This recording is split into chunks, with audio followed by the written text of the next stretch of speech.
Oh, here we go.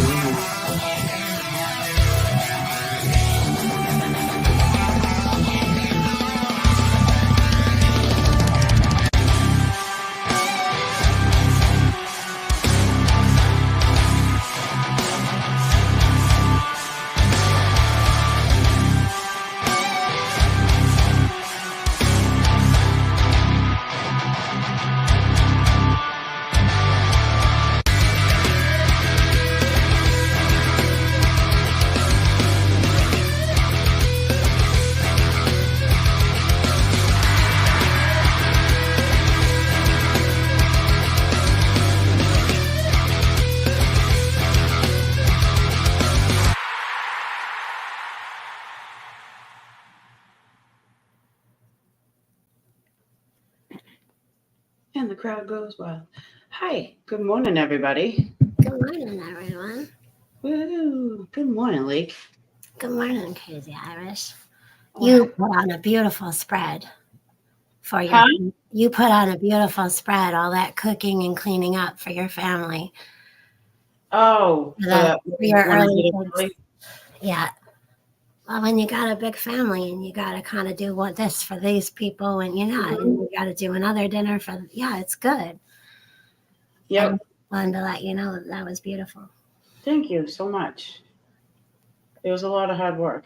Yeah, definitely. My back and my legs were telling me so. I haven't done that in a long time. And it felt good to do it because now we have the house. Yeah. With as many rooms you can go to instead of just 3. But to have all the kids there was really good too.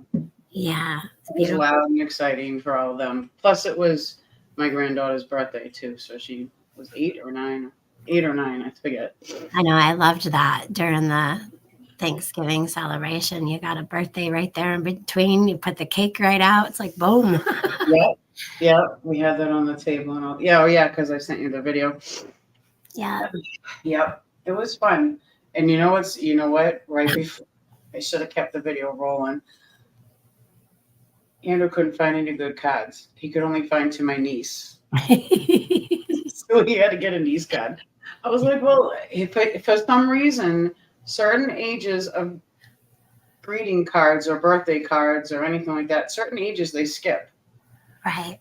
They haven't been having them all out lately. And he could not, where he went to, because he went the last second because he was doing other stuff to get the house ready too. But he said there was no granddaughter ones. Right. Unless you were doing a christening or something, or a baptism or something, I was like, well, just cross out the niece and put granddaughter. She'll understand. She can read, you just tell her. Yeah. But she's not going to be worried about the card. Believe me, she'll be worried about the $100 that's in the card. So right. It's just something to giggle about. Mm-hmm. Good morning, everyone. Chris, Good Joe, morning. B, Mr. Big Bro TH2, Be Charming, Super Dave. Mr. Joe Morgan. Wow. Good to see you. Lady Dagger Status. Good morning there, Chickie. Hey, lady. Good. You inspire me to start. I got to start exercising more again. I mean, yes. I don't go. I mean, we have Bigfoot had his job actually has a whole house, and it was turned. The whole house was actually bought for the workers to exercise in. And I have one of those fobs, I think they're called, where you just kind of swipe it underneath the key thing and it lets you in. Yes. Yeah. Allie and I and Josh used to go and we used to exercise there. But since things got weird, I mean, things are okay now, but since things got weird with a whole weird thing with the cucaracha things or whatever, people got weird about people going, I guess. Yeah. But I would like to set up more to do at home, but we could go there. But anyways, it's super cool that. Hey, Grow Big TV and Lewis. It's the Marshmallow Man and Rubbernecker. Good morning. Chris Pyatt. Good morning. Rubbernecker. I love that. Rubbernecker. I know. Rubbernecker. Actually, I do have in my cart Amazon. By the end of the week, I should get it. that weighted hula hoop. Have you seen that? The what? It's a weighted hula hoop. No, I haven't seen that. I'll have to send you the link. It goes around your waist, and it's got a weight that hangs off of it, and you got to get it swinging. Oh. But it doesn't pull you like crazy. I've watched some reviews on it. People with back problems, it actually massages your back as you're doing it, which is nice. Guess what? Your hubby's in chat. He is. Hello, it's the Marshmallow Man Lewis, and hello to my hubby, Dig Deeper Ministry. Bigfoot. Bigfoot. I didn't see him this morning, so you have an awesome day, and I will see you later. Mm-hmm. Yep. Good morning, Dig Deeper. I have a background, but I'm not going to put it up yet. It's a cool background. It is. But so, is everybody ready to learn about the history of coffee? Yes. Because then it pertains to histories of other things also. We love you too, Bigfoot. Yes. Back to work, my friend. Just listen. It's going to be hula hooping. Can you do a video of me doing that? Yeah, right. What? You want me to do a video of me hula hooping and falling on my face, or just hula hooping?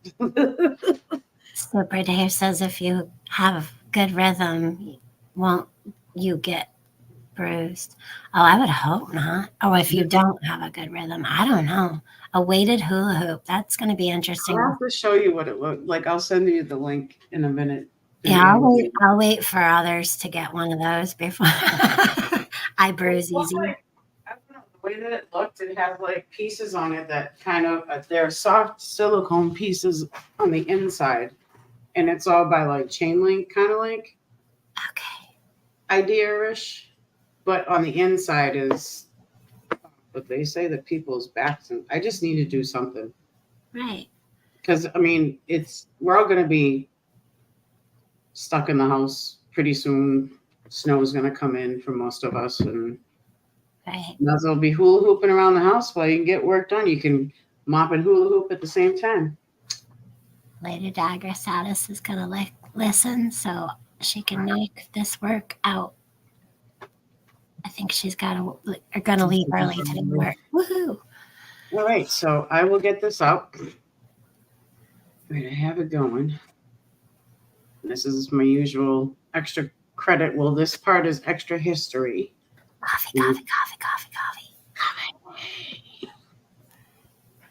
And it's a short one, so we will do this one. Do I have that side up? Nope, I have the wrong side up. Hey. I had that. Why did I have that up? Wow. I don't know. We're watching us. Oh, gosh.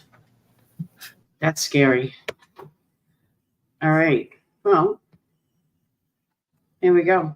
According to legend, it started over 1,000 years ago with some goats. An Ethiopian goat herder burst into a monastery. He tells the monks that his name is Kaldi and that he's discovered something incredible. Magic berries!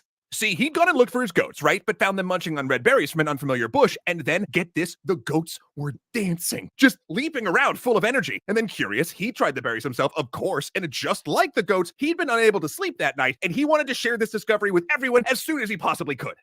Frightened by his story, and probably his shaky, over-caffeinated manner, the monks declared these magic berries the work of Satan and cast them into the fire. But as the berries burn away, roasting the beans inside, their aroma is so delicious, the abbot yells that nothing made by the devil could possibly smell so sweet. They rake the beans out of the fire and cover them in hot water to preserve them. But then the liquid is so alluring, they can't help but take the tiniest taste. And lo, a worldwide addiction is born.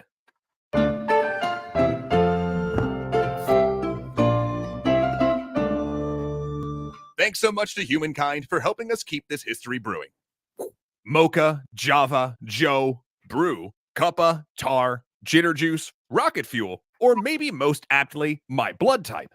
Call it what you want. We love coffee. Love it so much, in fact, that not only is it one of the world's most traded commodities, but literally, and I'm not kidding here, right as I sat down to read this script, my body instantly told me that I should get up and walk to my local coffee shop before I started, thus completing the circle of addiction before we even began.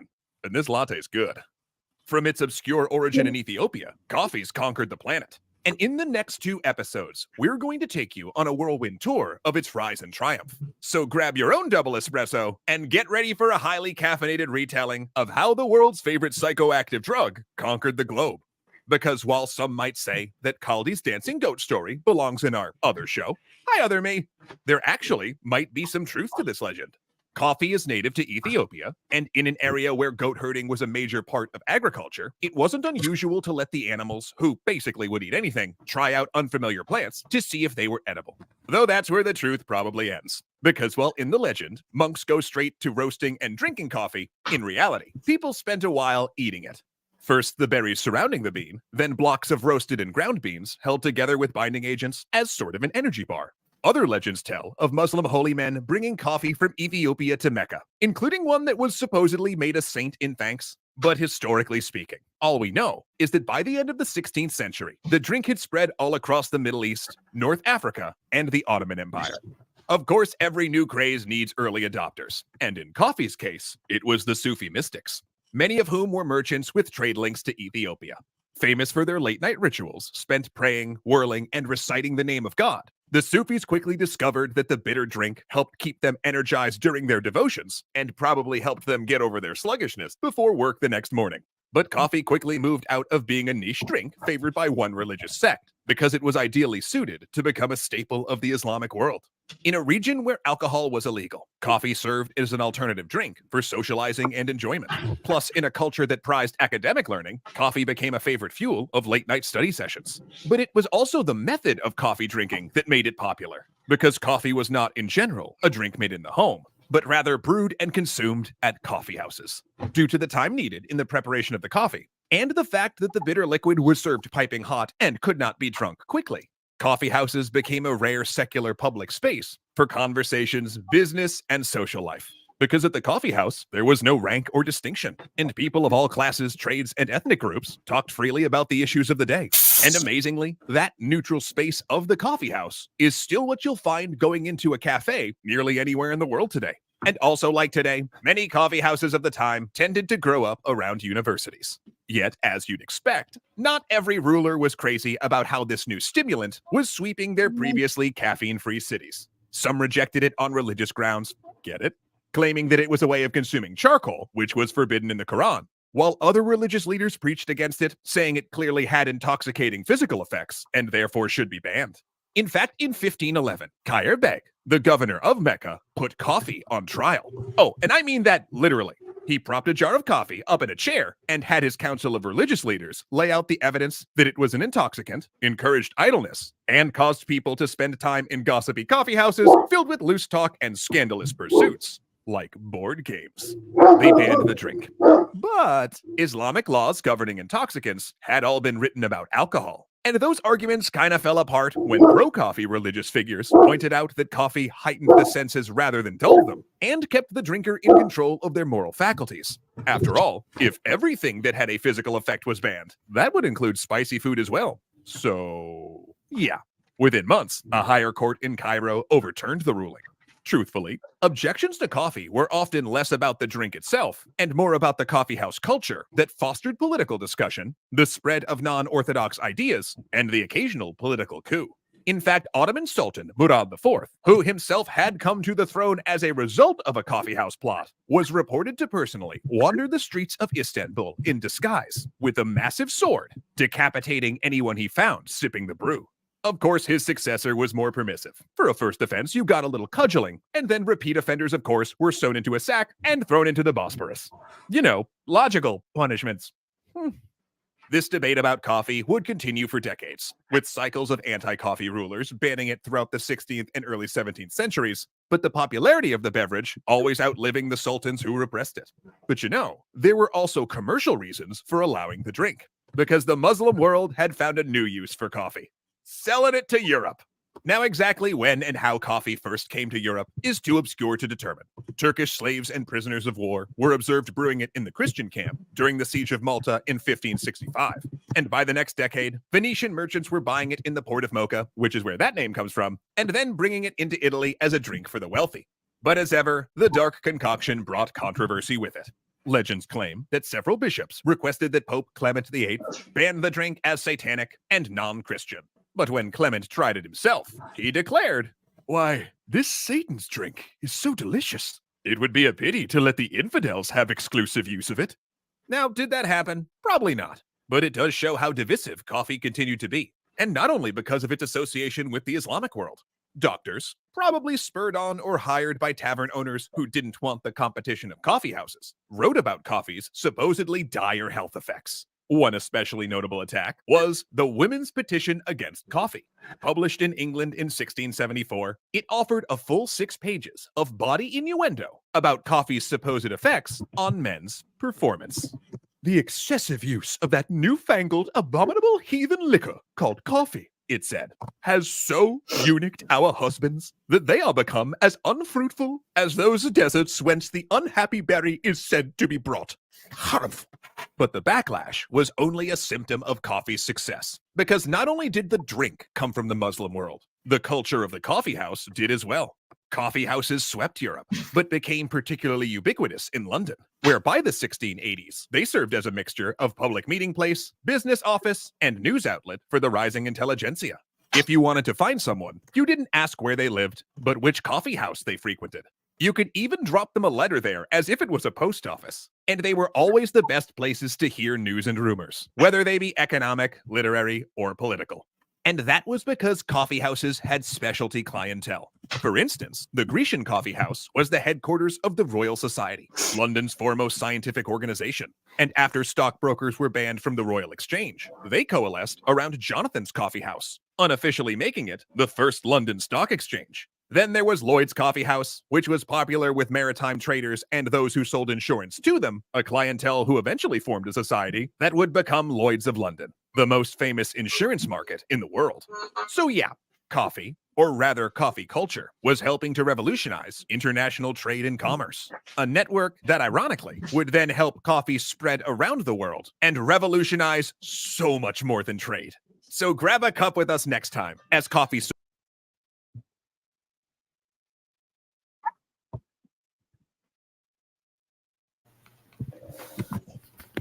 I love those. Oh, you picked out. Oh, it didn't end? No, Good morning, Cashew, sis. but Hope you're staying warm. good morning, Cashew. Yeah, it kicked out, but it was all done anyway. But there's more to that if do you guys want to watch another one? Because there's a couple of parts, but the day before Thanksgiving, I was going to do the last one. Yeah, We could do 2 in one day. I'm just putting some more logs on the fire. I gotta take a shot because I was digging. I have to be here anyways to watch this fire. Yep. Once it gets going, though, like you can leave or whatever. You don't need to like stay home with it or anything. Yes. Yep. Okay, let's see. Number 2.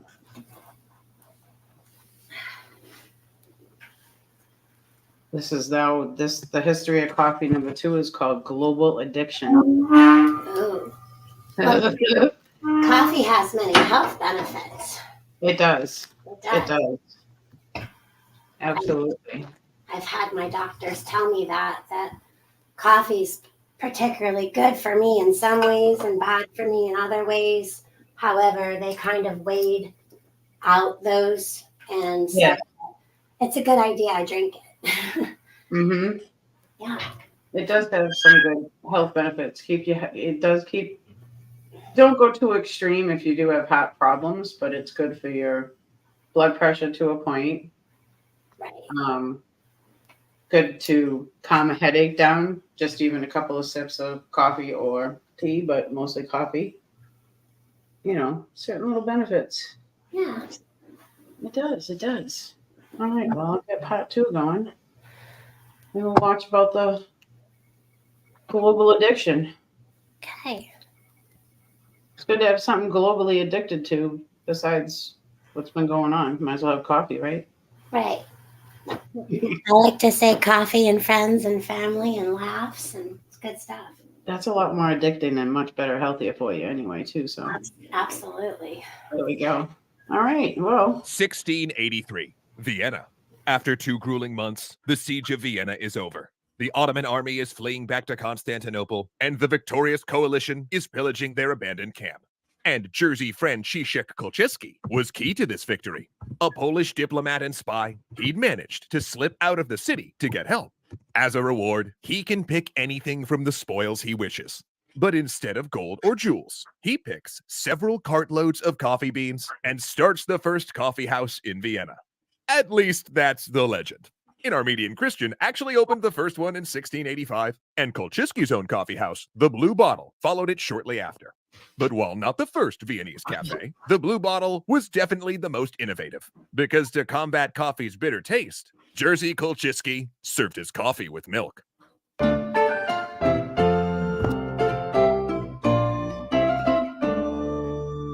Thanks so much to Humankind for helping us keep this history brewing.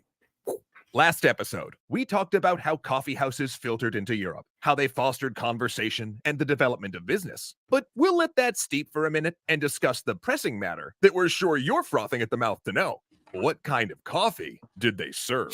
Well, if you traveled back in time and walked into the Grecian or Jonathan's and paid a penny for a dish of coffee, what would it taste like?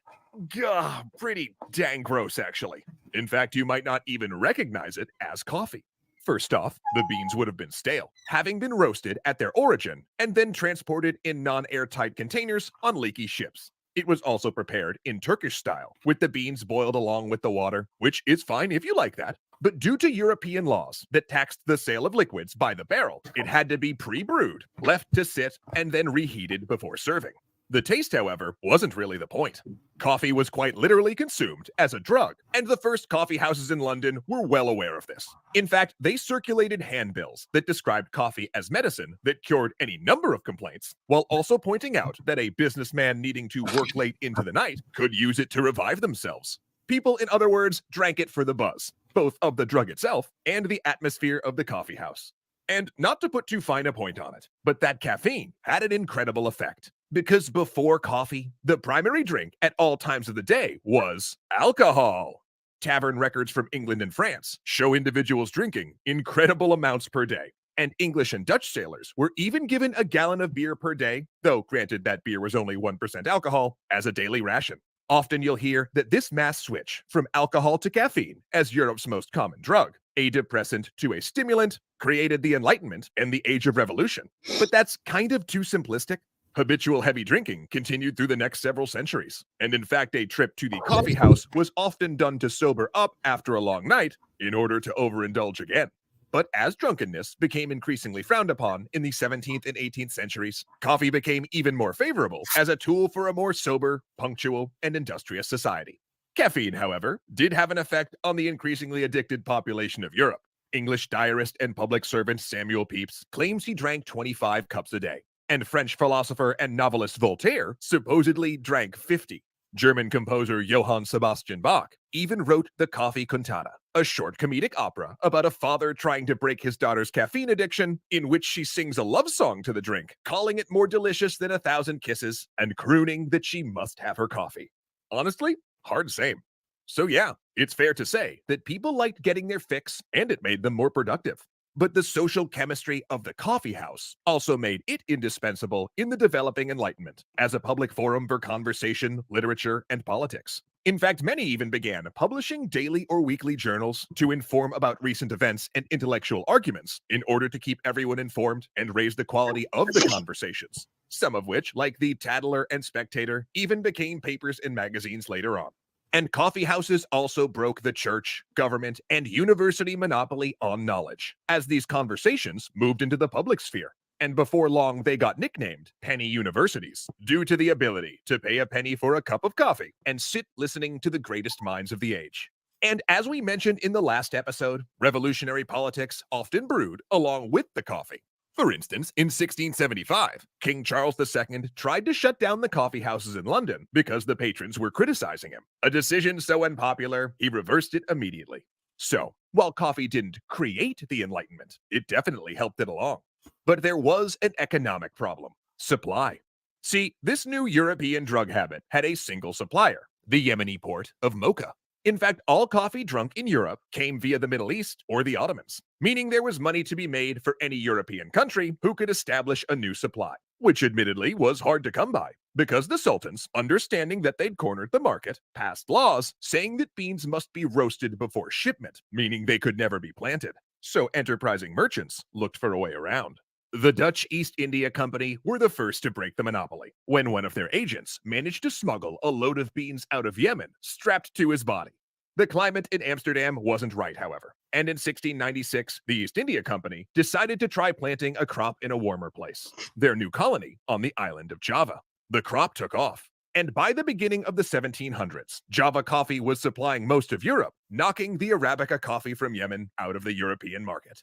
Others took note. In 1714, a French naval officer took a plant from the Royal Botanical Gardens in Paris, a diplomatic gift from the Netherlands, and took it to Martinique. According to his likely exaggerated account, the plant survived a storm, a pirate attack, and even a Dutch spy trying to kidnap it. From Martinique, the plant went all over the French Caribbean, until the Portuguese then stole it from the French when one of their agents supposedly flirted with a French colonial governor's wife until she gave him a bouquet with the beans hidden in the bottom, starting the Brazilian coffee industry. But if you're starting to sense a dark side behind these myths, you're not wrong. Europe's caffeine addiction not only drove the establishment of coffee plantations around the world, it also required massive use of African slave labor to produce. In fact, the exploitation of coffee production helped lead to the Haitian Revolution and contributed to Brazil deforesting its coast and keeping slavery until 1888.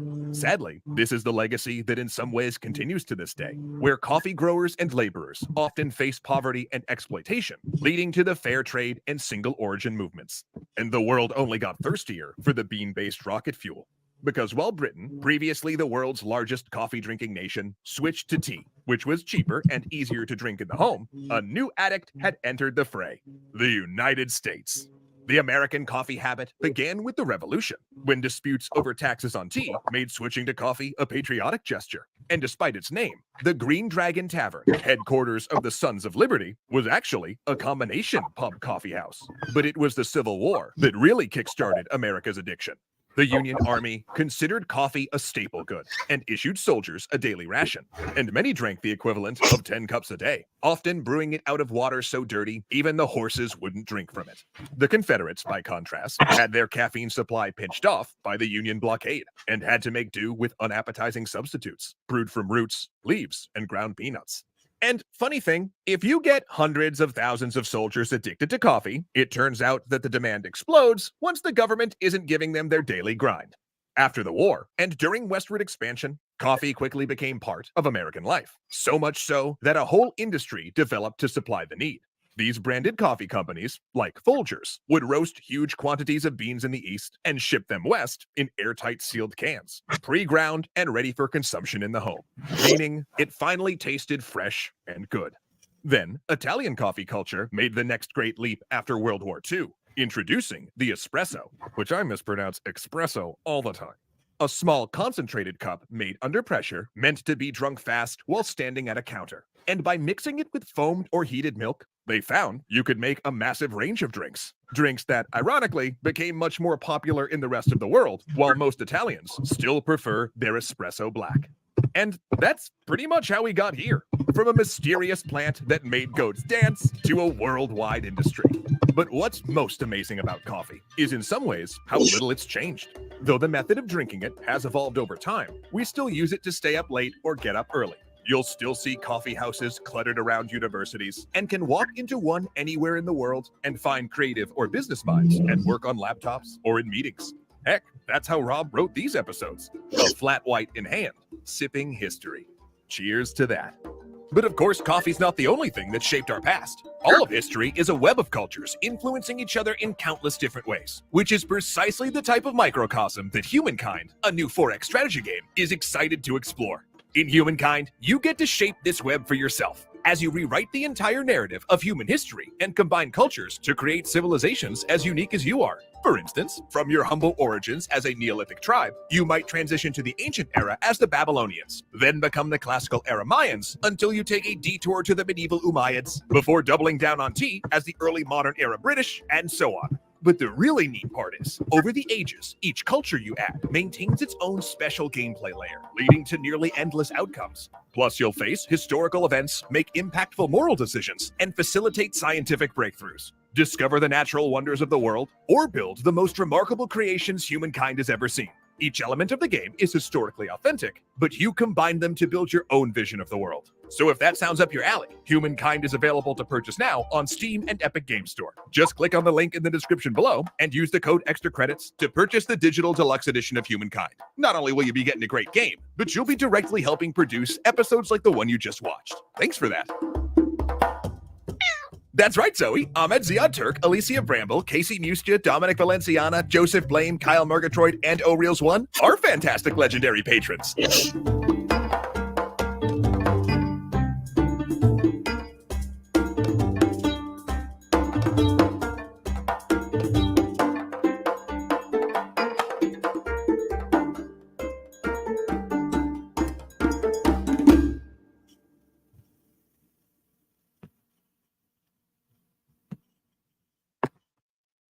There you go. There's a little history. Coffee ice cream, yes.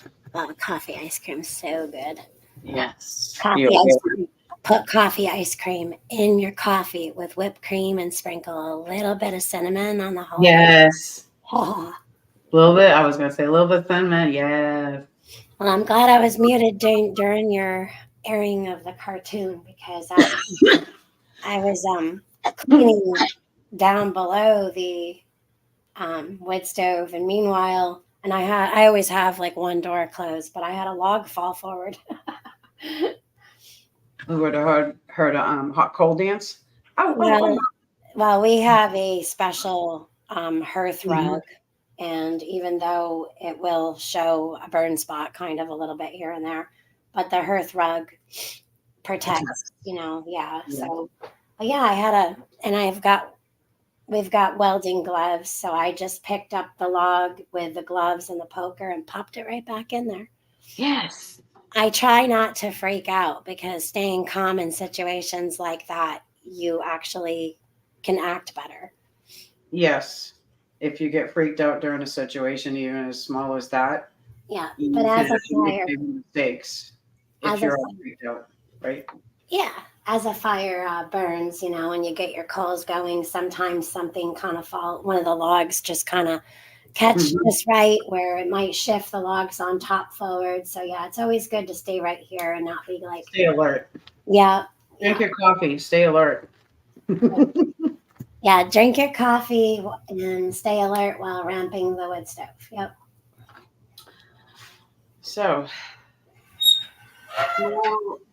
tomorrow, maybe. Well, no, I'll keep it to Funhouse Friday. Everybody needs to get ready for Thursday. So is it Thursday? Thursday is Thanksgiving. Tomorrow's Wednesday. Wow. Right? Oh, what? Wow. Yeah. It's just coming up so quick because I already did one. Right. Like I already did the Thanksgiving over there. I don't want to see any more turkey. Or eat it? No. Maybe I'll get a ham for us to do it then, because I'm not sure if we're going to do anything at my father-in-law's, because an update on my mother-in-law, she just charged herself because she's worried about my father-in-law. Well, she didn't go to rehab or nothing like that, which she should have. She wasn't able to get a surgery done because they wanted to do her neck and her back. She went home. Papa's saying he's gonna cook, but yeah. God bless him. Did you know when my girls were younger, there's many coffee shops in the area, and my girls, I had it when I was younger, and once you have it, I guess you pretty much always have it, but yes, asthma. So there's coffee shops here. If you go up and you just say, I got an asthmatic, I need coffee, and most of the time they know just to give you some ice cubes with a straight cup of coffee, nothing in it, and they're fast. They're so fast here. And this one place knew that if I pulled up, she would put the thumbs up or thumbs down, and I would put the thumbs down, and she would just go and run and grab it. Yeah. Because with an asthmatic, I mean, we always have the rescue inhalers and everything, but with an asthmatic, don't forget your banner.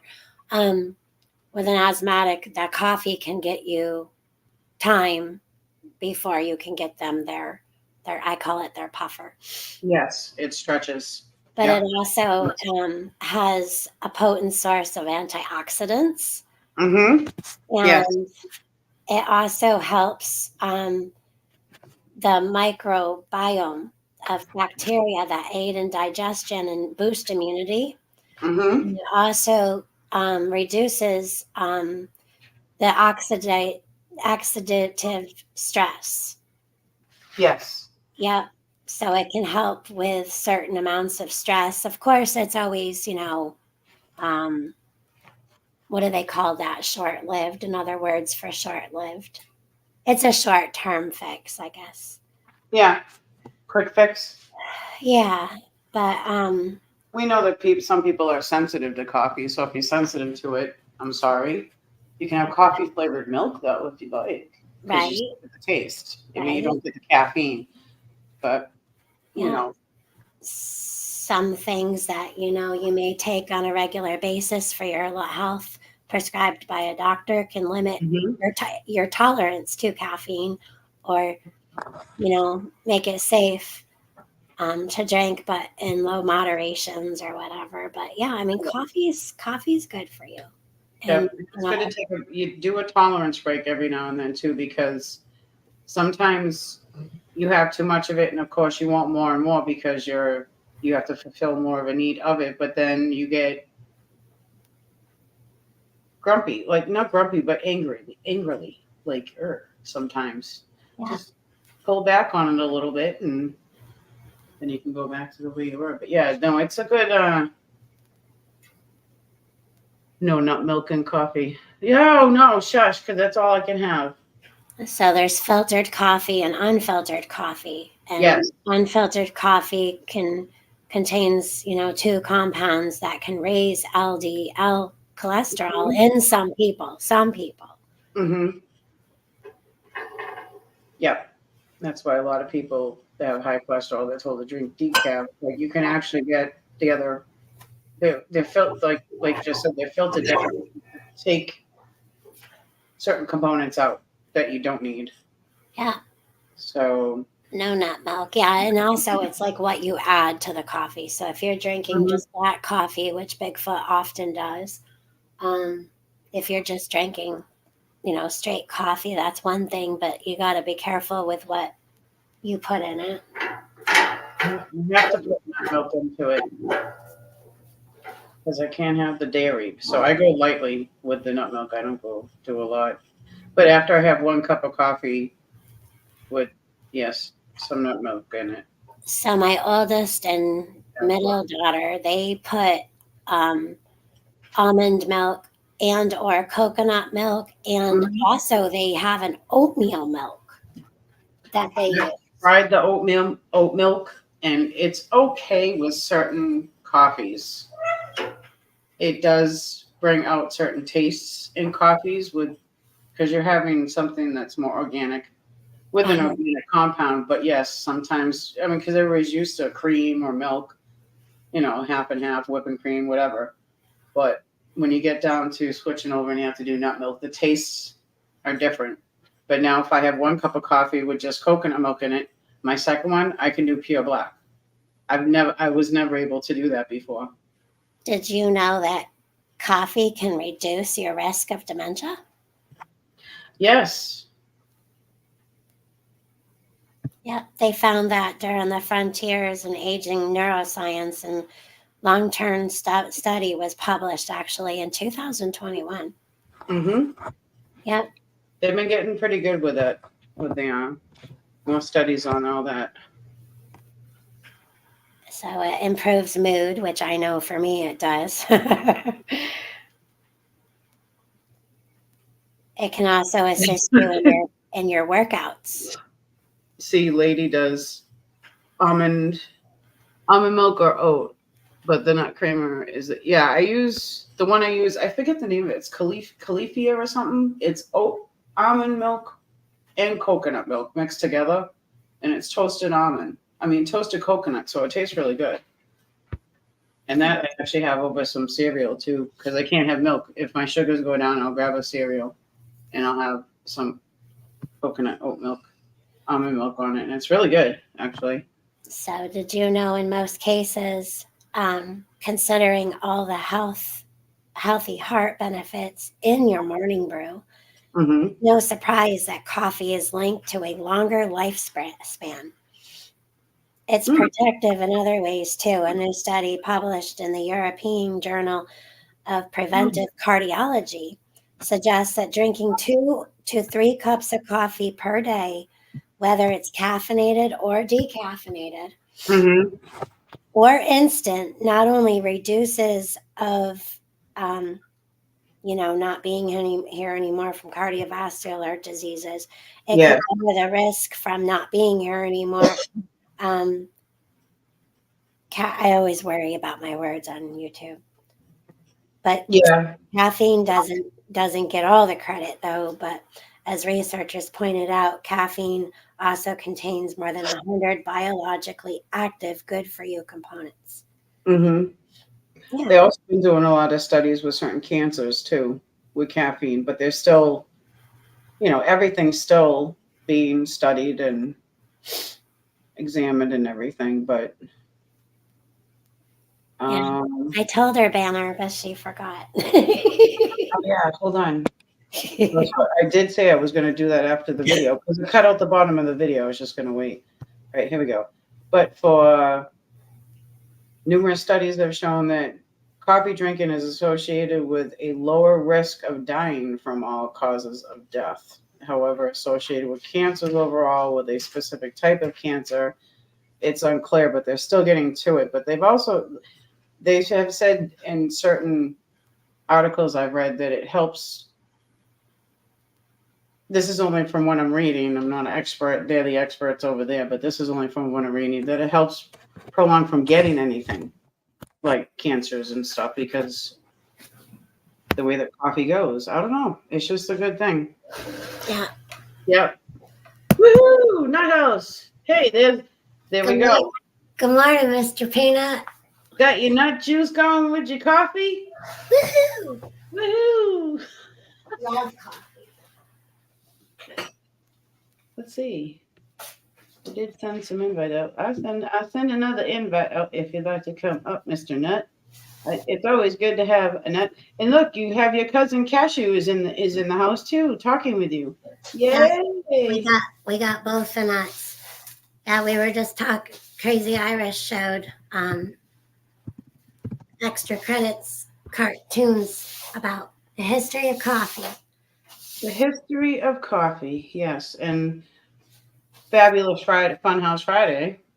I will do the history of beer and coffee because they all come out like you just saw. Back in the day, they would give you what would they give them, like a big barrel of beer, and then one's a depressant and one's a stimulant. So they kind of go hand in hand with each other. My nose was. I am out of air today. It's the coldness. So I've never really researched too far into the history of coffee, but you think that's really what happened about the goats?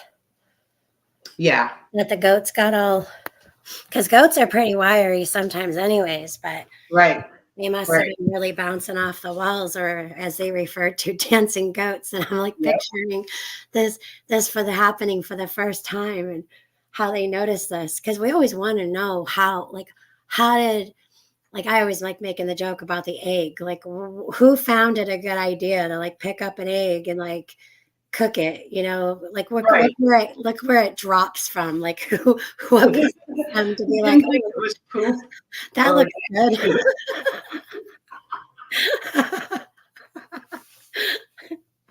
But yes. But so they noticed it in the goats and decided to try it themselves. Yeah. And see how it seems like everything going back in history, even down to coffee, there's still religious things and diversities and political diversities and good and bad ups and downs, but I'll drink the goat's devil juice right now because it's good for you. Chris Right. Pine, you saw it lay an egg and decided it was good to eat. I know. Right? Let's just boil that thing up and see what happens. But I'm really thankful for those people because of the fact I do like eggs. Okay, well, ask Mr. Nut, hey, if you saw something poop out of a chicken's butt, would you go and boil it up and eat it? Probably not. Well, then you don't like eggs then. All right, then. They only have one hole back there. Well, no, there's still two. Okay. Good morning. It's just like a long time ago, though. Like who I don't know. Like you said, that doesn't, like, if you put it that way and see it in action, like how is that a good idea? How is that a good idea? What do we think of that? But I'm thankful for those people who tried that because eggs are good. Very good. Oh, like the very first, exactly. Yeah, exactly. Yes. Well, good morning. It's early. It is. I woke up just for you, Crazy. Wow. Thank you. 'cause I was like, I went to bed early last night, and then but I woke up at I think I woke up at like 7 or something. I was like, oh, I got to go back to sleep. This is way too early. And then I just woke up. So here I am. Woohoo! Woohoo. Well, your voice sounds good for just waking up. I know. I'm drinking a Mountain Dew. Mountain Dew. Is that your coffee in the morning? What? No, I don't make coffee. Like Robin makes the coffee, so I'll just like grab whatever around. So that's what it was.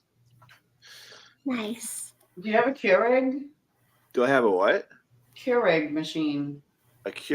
What's a curator machine? Yeah. Keurig. Keurig or Keurig? Am I saying it wrong? Like we can do like no pod and just brew, water through it or something. Just a little cup of coffee machine, basically. Yeah. I got this thing from it's like a Dutch thing or something. It's made of glass. It kind of looks like no, it's not one of those. I don't have that. You need to get one of those because then you can make your own cup of coffee while Robin's gone. Yeah, maybe so. But we got this thing. It's like it looks glass, like a sugar container from like Denny's or something. Yeah, and then, yeah, I have one of those. I forget what they call them. Oh, caca poops! I have like 2 of them. Caca poops. Are you serious? They always work though. I've had we have some of these cheap coffee machines. They keep breaking down, but those never break because there's less stuff to go wrong. You just put the hot water in. Oh, look at you! Not the French. Well, it's is it a French press when you press down on it? You're laughing at I'm me. not laughing at you. Yes, you just did. You look cute. Good morning, Robin. Hey, Robin. Is it a French press, Peanut? What's that? Is it a French press? What's that coffee thing we have? What are they called? Yeah, French press. French press. Okay, you have a French press. I thought you were thinking of I was thinking of the other one where you do put the filter on the top half and just pour the hot water down into it. That's what you do, huh? Put the hot water, pour it down into it. Yeah, and then you push the thing down after 4 minutes. Yeah, you wait 4 minutes and then you press it down. Yep, I had one of those, and I had the other one where it's just a glass bottom and a glass funnel top. And you put a filter in it, and then put the coffee grounds in the filter, and just pour the hot water on it. I forget what it's called. See you later, guys. You can put these and fill your own coffee, or Yes. you can buy K-cups of your choice. Oh, I don't like those. The reason you can get any kind of coffee pod and you can put tea, water through it, but the reason we did this in our family, because I used to make pots of coffee, I like my coffee very, very, very, very strong, and so does my oldest daughter. So does my dad. Yeah, I put extra grounds. I like the coffee beans, grinding them. Yeah, Yeah, that's what I do. You can get those, and you can put them in the fillable That's what I do. What This she is has, reusable. This is reusable. I have that thing that she has, and I just grind my own coffee and then put my own amount in there because, and then you can brew it to your own strength. Yeah. How many ounces it is and Because stuff. believe it or not, Bigfoot thinks I have to chew my coffee because it's so strong. And he likes a lighter brew. Where me, I like more of the stronger. So the Keurig for us gives us Wow, I can't go out like this. it Plus, you gives can us get other like Use perverts and across the world. what? what is he talking Oh about? my god, I can't even tell. Pervert with the gun. I can't even tell them what you look like right now. I Huh. need a bulletproof vest. What? I can't say what you're wearing. Huh? Why? It's pajamas with whatever. Right, he looks cute though. Like I'm like they wearing lingerie or something. Gardner Tosh. Good morning, Gardner Tosh. Okay, Mm-mm. sure, good sissy. Mm-mm. Oh boy, we got morning noises.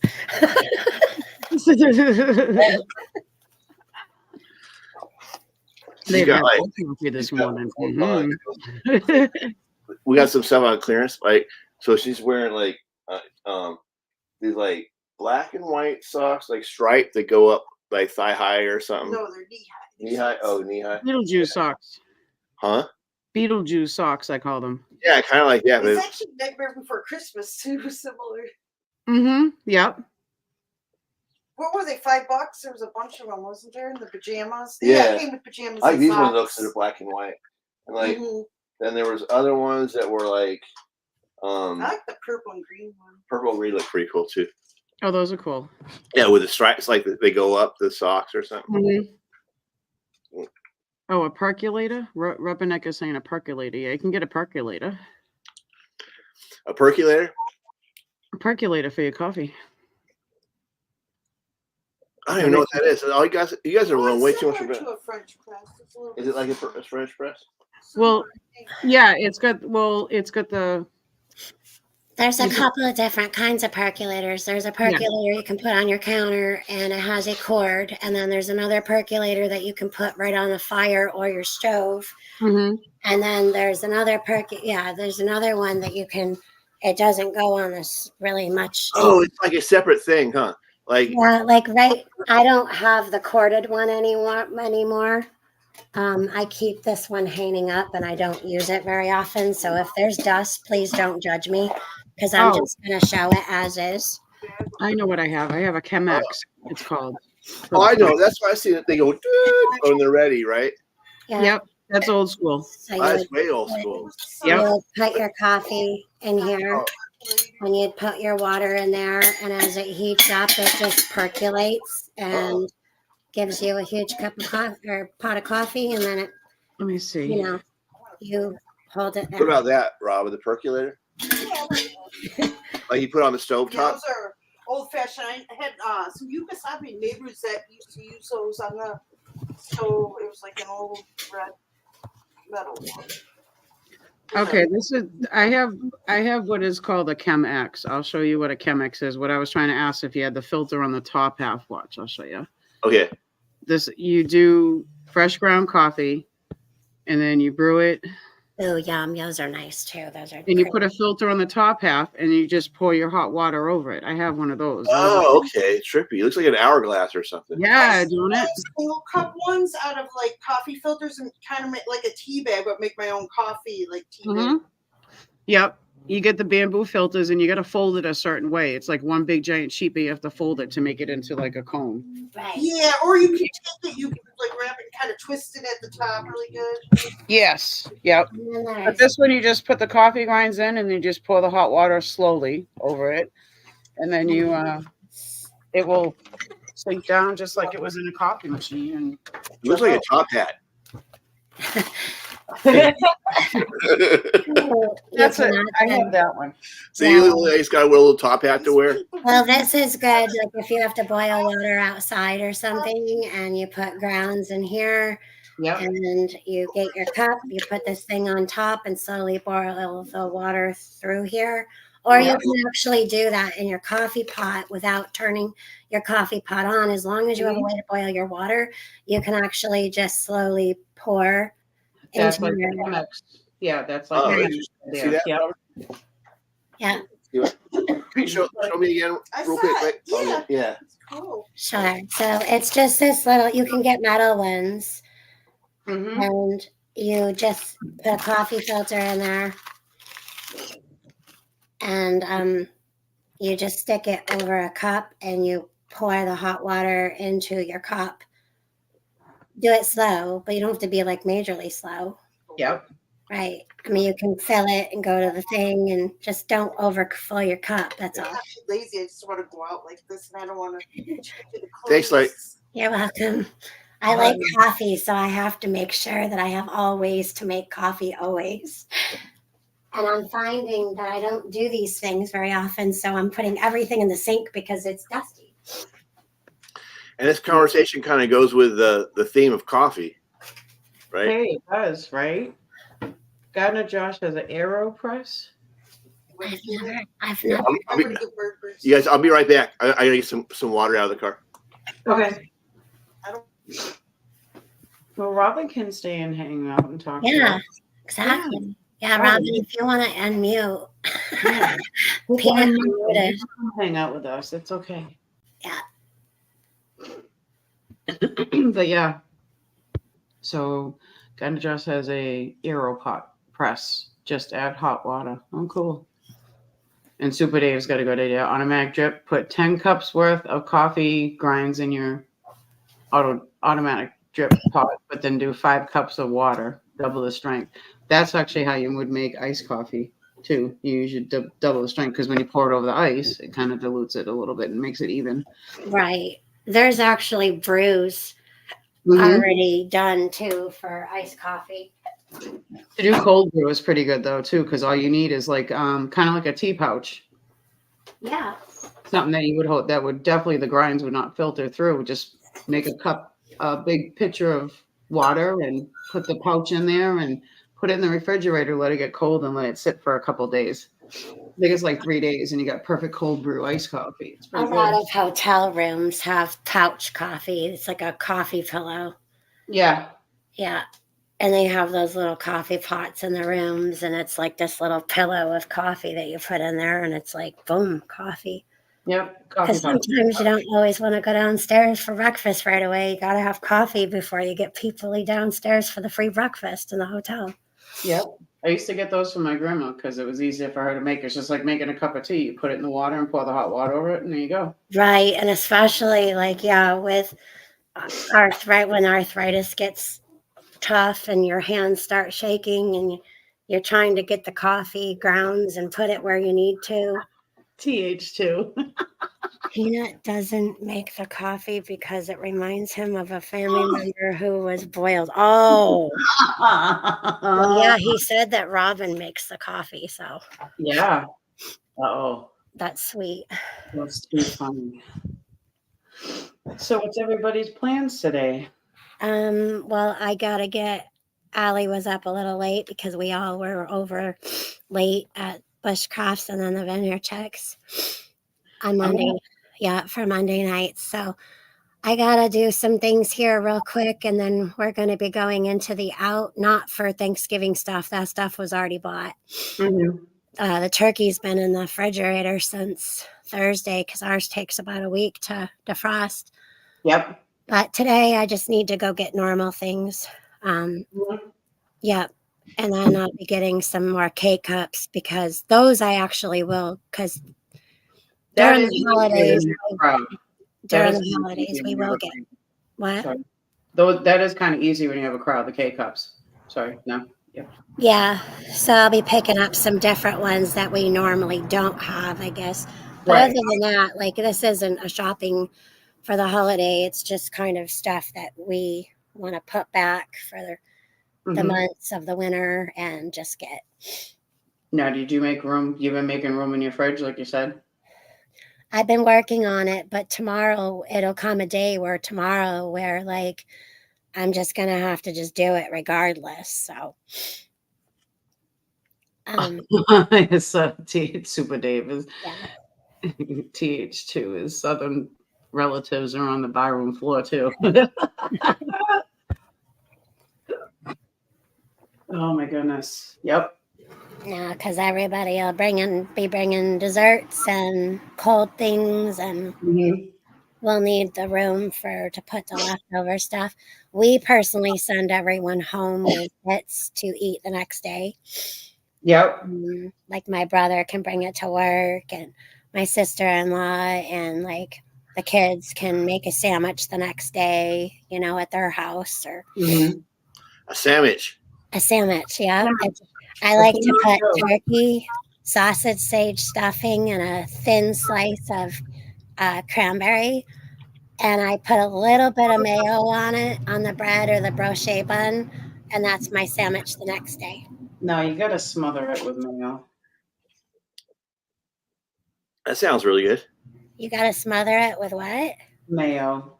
Oh, like slathering. I don't like that word all of a sudden. Slathering. I don't like it. It's cringy now. I was out there at the Blackstone. I was cooking that on the Blackstone, and I put more barbecue, Sweet Baby Ray's on it. And Bigfoot's like, yeah, just slather it right on there. And he kept saying slathering. I'm like, stop. You're making that word like I don't like that word now, so now I'm going to use it. That's why you cringed when I told you I'd slathered my turkey all in butter. Yes. What? Ew. Like, not ew, but the word. Yeah, you gotta butter your turkey. Just slather it right on there and rub it down. That was all under the skin and everything. I put it under the skin and all over around on the Oh yeah. So slathering for me is like my word moist that other people don't like. But because slathering has gotten weird now, I'm going to use it anyway. That way I get over it. You could say you slipped it down. Right. No. Slathering's better. Okay, we'll say with slathering. Oh yeah, so y'all just wait till Thursday. We'll be slathering all kinds of stuff on things. Just slap it on, slather it. Slap it on. Well, how would you like it on there? Do you just want a dollop, or would you like it slathered? You want a slap or a slap? Slathered for sure. Slather. Is there really any other Give way? it a good slavering. Yeah. Slather it till it can't take it anymore. Slathering daddy. Slather those potatoes too. Yep. Slather that gravy right on there. Flip, slap, and slather. How about that pumpkin pie? You slather that down or what? Oh, the pumpkin pie. I'll take the pumpkin pie, but there's other things I usually go for first. But if I do a pumpkin pie, it's usually a little bit of vanilla bean or some whipped cream and cinnamon or something. What's worse, slathering or moist? Yeah, slather. I don't know. Both. Slather it so much that it becomes moist. Yeah, so one leads into the other one, so they're both kind of up there. Yeah. That poor turkey. Oh, I love the poor turkey. Hashtag turkey lives matter. My oldest daughter one day, she's like, I don't like that word moist. I'm like, well, it was fine before the social stuff all happened. So what happened? And she just looked at me blankly. I'm like, well, do you like dry cake or moist cake? And she's like, moist. I'm like, there you go. It's better. Right? No argument of that one. Put the pudding in the slather in the pudding for the moist cake. Because if the cake was dry, then you'd have to make it moist somehow, like add something to it, or Drink a lot of coffee with it. It slathers the gravy on its potatoes.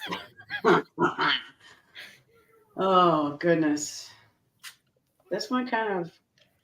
How we go from coffee to slathering?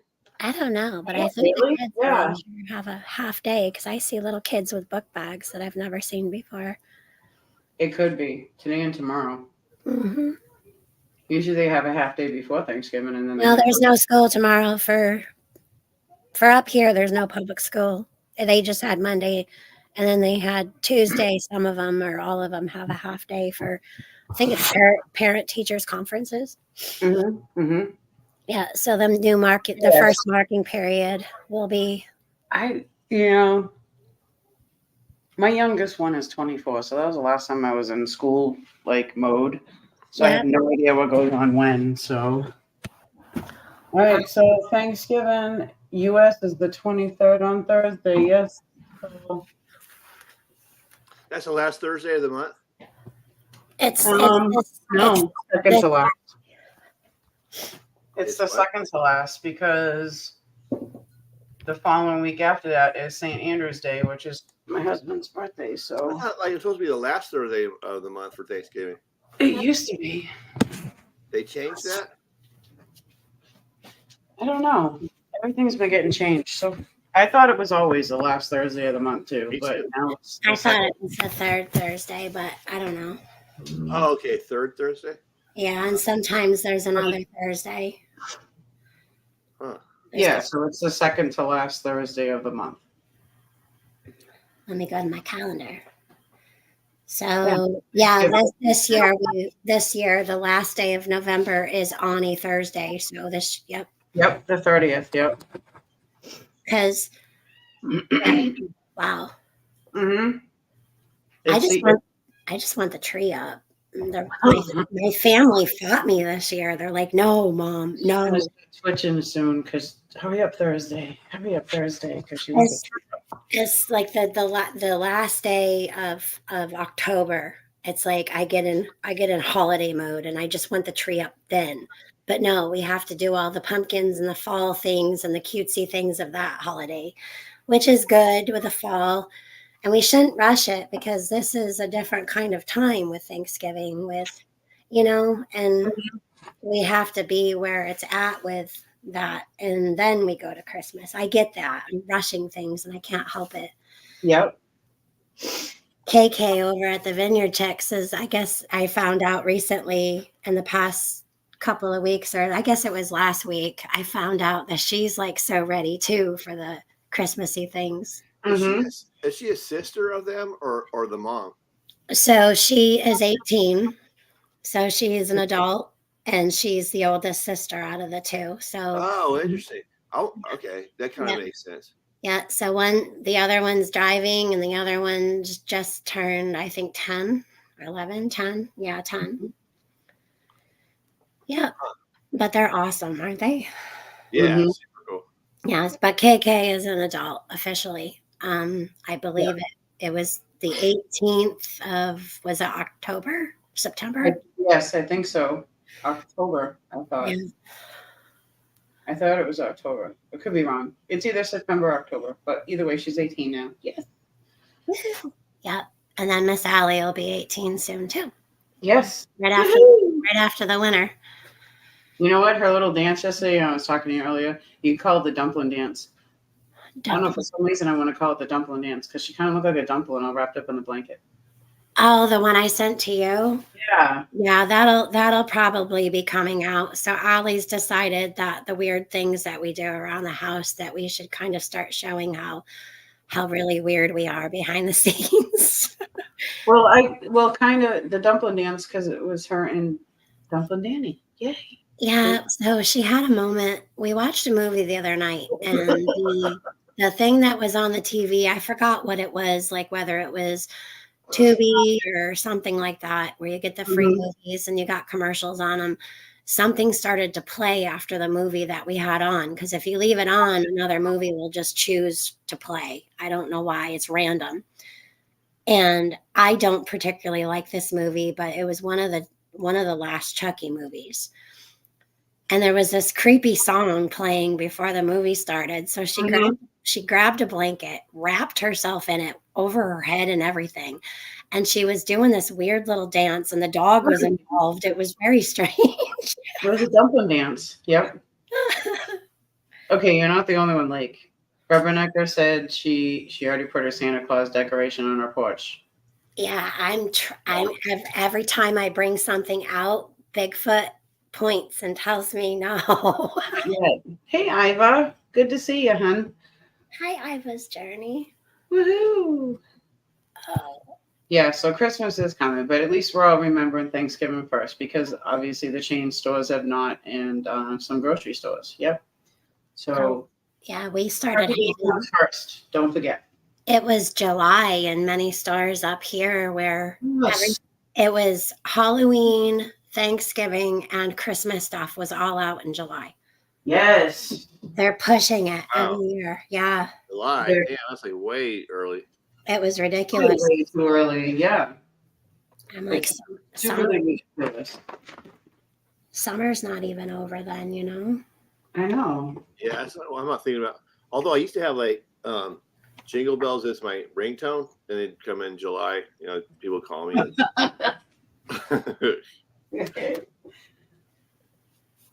You hear it ringing. This peanut. Huh? Already, you hear it ringing. You say, "There's Peanut. He's already worried about Christmas." I wasn't really worried about it. So I just like Christmas music, you know. So Oh, yeah. it's just like a happy time of year. Mm-hmm. But Oh. it's low, you know. It's kind of like running. It's like I like the Christmas lights and all that stuff. You know, the whole thing. It's Yes. and then all the traditions and stuff. But I don't do the tree thing anymore. But I can see why people do though. It's warm and fuzzy. Yeah, I don't know, Yeah. like good time for like hot chocolate or something. Yes.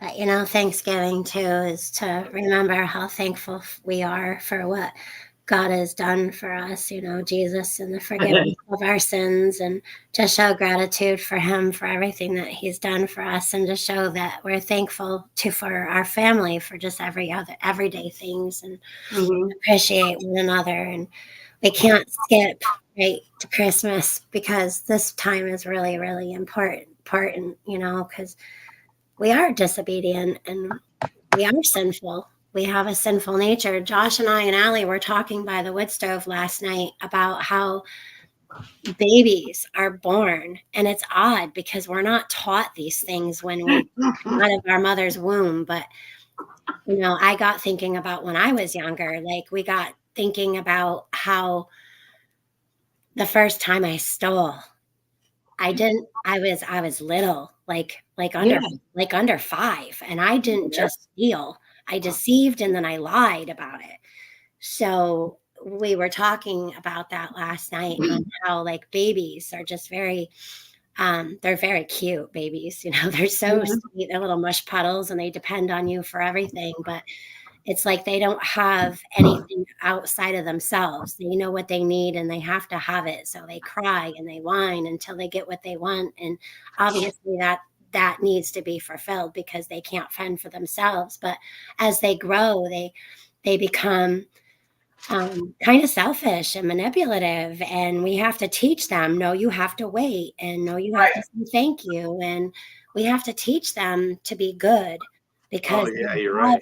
it's like that realization that we're born that way.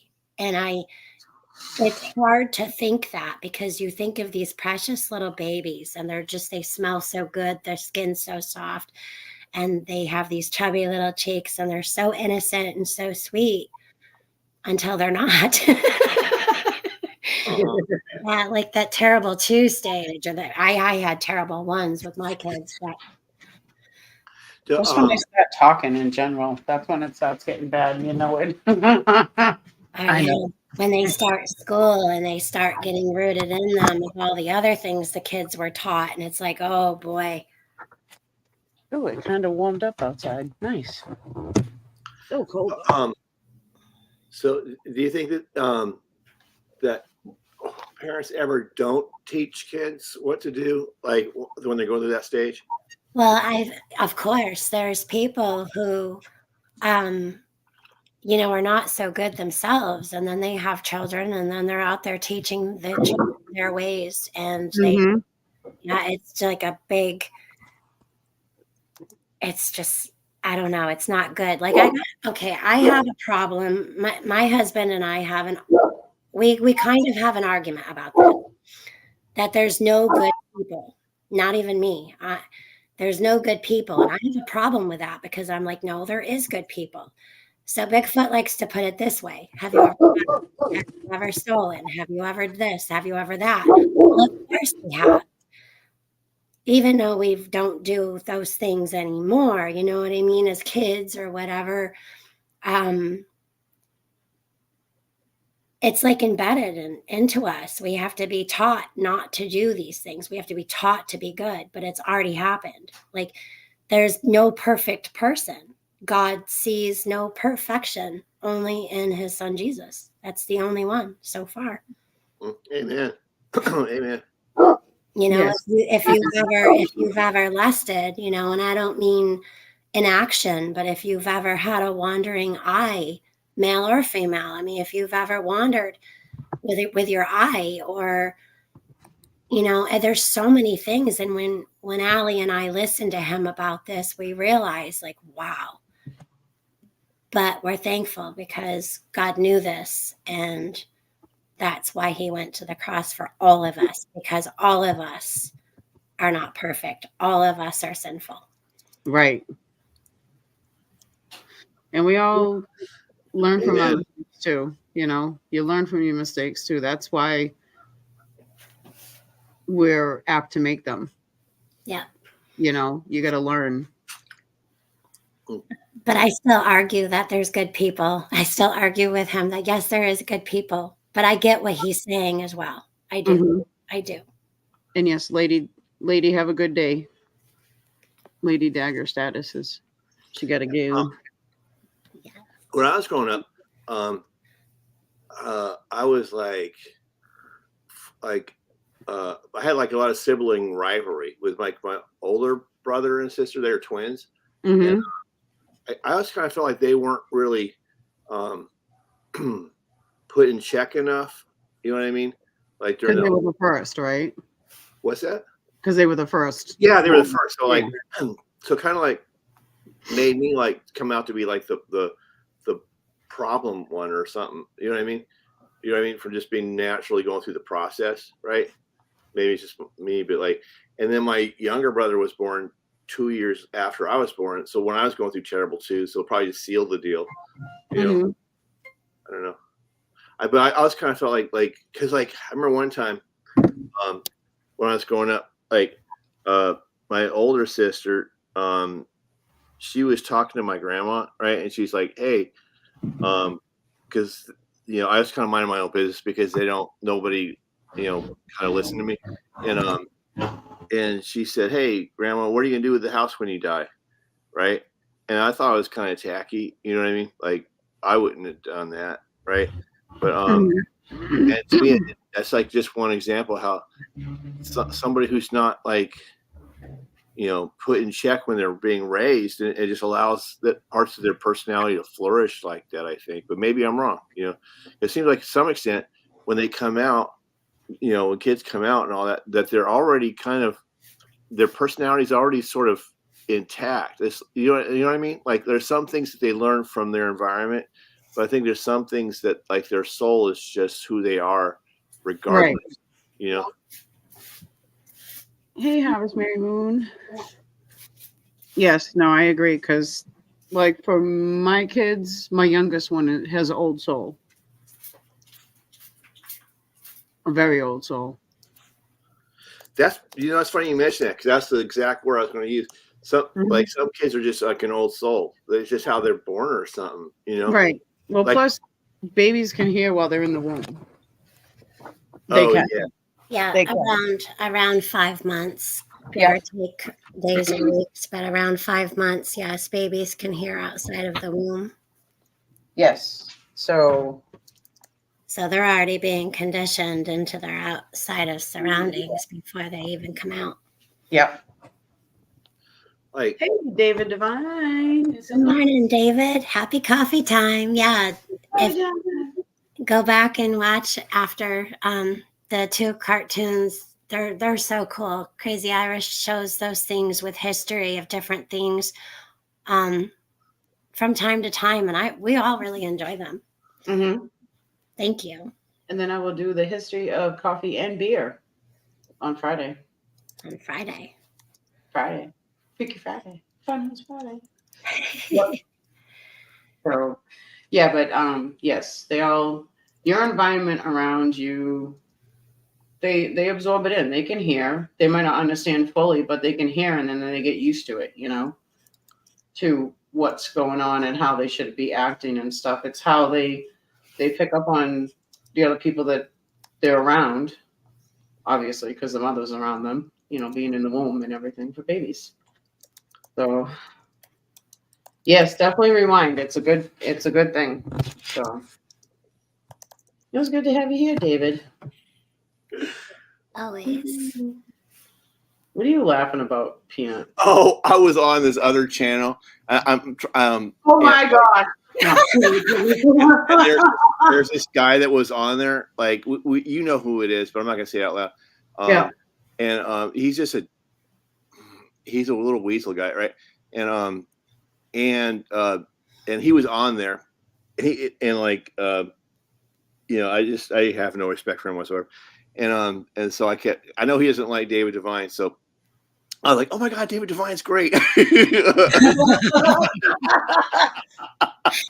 had to sit there and take it, not say anything. And so I'm like, yeah, David Devine, right? Well, that's funny. That's the thing, though, because we know who we are. We know who each other is, and we know we're not perfect. We are not, and we're never going to be, because it's already been done. But the thing of it is it's important, because we do know that we get attacked a lot. It's really important that we protect one another too. Oh, I talked to you that day too. Where I'm not going to mention the other person's name was messing with you from the past, but you know who I'm talking about. That was that day I texted you, right? Yeah. I'm not going to mention it here, but you know who I'm talking about, though. Yeah. And I wasn't sure, because that's why I called you, to make sure who's who, because sometimes I don't know. Yeah. And, it's a game. it was that day. Wow, some of these people are just so slimy. I don't know, I'm not going to dwell on it. Good morning, Lot Life. Greetings, beautiful people. Well, you're beautiful. That was hilarious the other night when Jeff was dancing, and you hear Watt Life. That was beautiful. The way he said it was awesome. Oh, it's so beautiful. Yeah, what's funny? Oh yeah. Oh my goodness.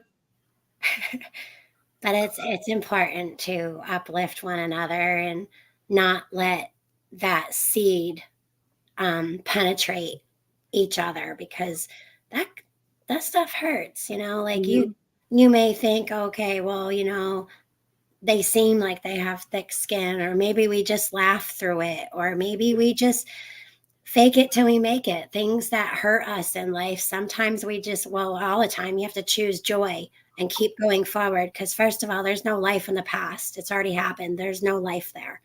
There's only life going forward. It's burnt into his head.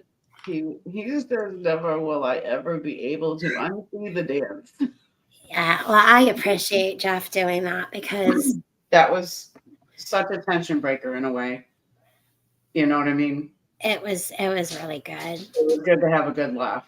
Yeah. I really like because I always wonder, because Jeff takes a lot of ribbing, so I don't know if it's ever a bit too much. I don't know. Mm-hmm. Exactly. Harvest Mary Moon, thank you, hon. I'm praying that you're feeling better today too. And poor Harvest Mary Moon needs prayers that she will not burn water Thanksgiving Day. Aw, you'll be okay, Harvest. You'll be fine.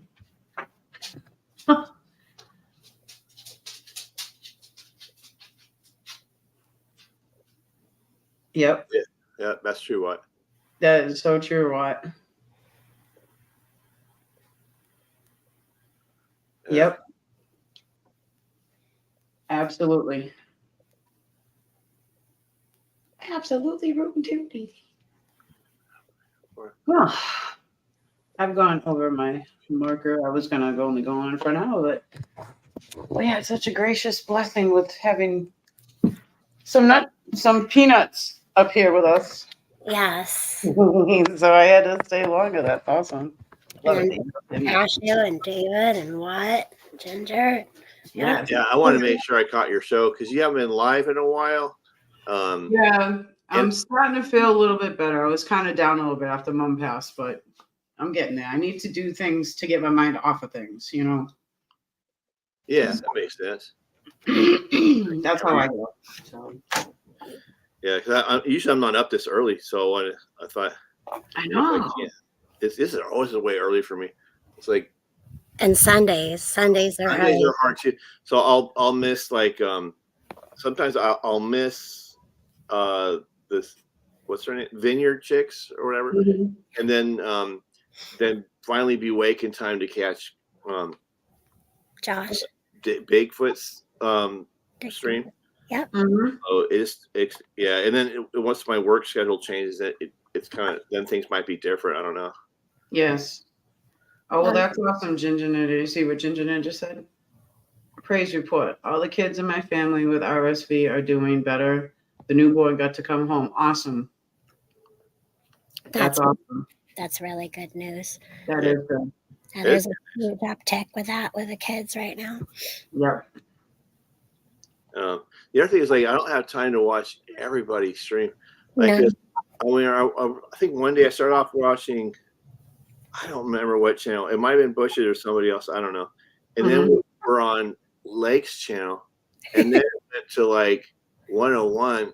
And I love 101, but my God, it was on forever. We were all exhausted for like. You know, and I was like, and then some people watch stuff even before all that. Yeah. Like, you know, I don't know. I just can't do all that all the time. You know? And we don't have to, and I don't think any good person doesn't expect everyone to be there all the time, every time. And if you're not, you should never get flack or be shunned because of that, because we also have home lives. Yep. Yeah. And yeah, I mean, just stop in and say hi and maybe go back and watch it later. Or if you can't, then you can't. That's understandable. Don't feel pressured to have to be somewhere to say that you support that person, because people don't know, like, you can support someone and not be there all the time. Yeah, true that. And the other thing is, like, I gotta find time for my own channel. You know what I'm saying? Like, once I get back on again, right? You know, I can't like watch out for everybody all the time, and then be nothing left for me. You know, it's like I'm gonna bring it up again. It's the airplane with the oxygen mask. If you don't put that oxygen mask on you first, if there's only one that falls down, how are you gonna be there for other people? You've got to take care of you to be there for others. Yeah, pretty much. And God takes care of you, and Robin makes your coffee. Yeah, she does. Yeah. Oh, she was talking about too, like with coffee, like there's some way where you could, I guess you could put the coffee in a filter and use it like a tea bag inside, like a warm cup or something. You ever done that? You can do that too if you're out of like filters or anything else. Yep. And pray Wart Life would like some prayers that he don't burn his cankles when he's out doing turkey. Oh goodness. What are cankles? Cankles? Oh, that's not nice. Swollen ankles. Yeah, we'll just say very large ankles that have more to them. Because he's going to be deep frying turkeys on Thanksgiving. Ooh, yeah. Oh, deep frying? Oh, wow, that's dangerous. Yeah, go low and go slow, lower it real slow. Actually, I've tried that before, but like, man, it's kind of like turns it into like KFC sort of, huh? Like that, like kind of, sort of, but not really. It's just the peanut oil that you use. Oh gosh, sorry, peanut oil. I know all those poor peanuts that died. I don't know the turkeys. You hear of peanut getting pardoned. You know what I mean? It's always like a turkey. It makes the peanut makes thy turkey taste great. We still rub ours down in butter. Yeah, but it's kind of the similar way, but you're just baking it. But deep frying, yeah, it's good, and peanut oil is kind of healthy for you. But a lot of people are allergic to peanuts, so you can't do it. That reminds me, today or tomorrow, I got to get out. Well, we actually just used it not long ago, but I have to get out the roaster. Our roaster's so big, it like just barely fits in the oven, and I have to take out a rack. Well, you can get I don't know if Butterball came out with the product first, but you can deep fry your turkey indoors now. They have a indoor fryer one, but it has an automatic shut off and everything like that. I don't know. But you can look into those to invest if you wanted to. I don't really I don't know. I'm not really into it fried though. To be honest with you, like, Yeah. yeah, I like it baked better. But maybe there's a way to smoke it or something. You know, I Oh, don't know. yeah. Okay, what life says when you can't for cankles, when you can't tell where your calf ends and the ankle starts. Yep. Oh, okay. Thanks, what? That's me. My feet are always swollen. My legs are always Oh, swollen. cankle. Oh, I get it. Yeah, cankles. Yeah. Well, yeah, because like a lot of different health conditions can make your ankles and feet swell. Yep. Yep. Which And I have very much so. other Thank you, health- Robinica. Thank you, Robinica. Ginger Ninja says the Bible says when you're plowing your fields, not to look over your shoulders to the left or to the right. If you don't focus straight ahead, your path will be crooked. Exactly. Yep. Yes, ma'am. A crooked path. Yep. You don't want to go on a crooked path. What if it's to a mountainside though? Right? Mm-hmm. And you're trying to like walk around the mountain. So wait, I'm just being facetious.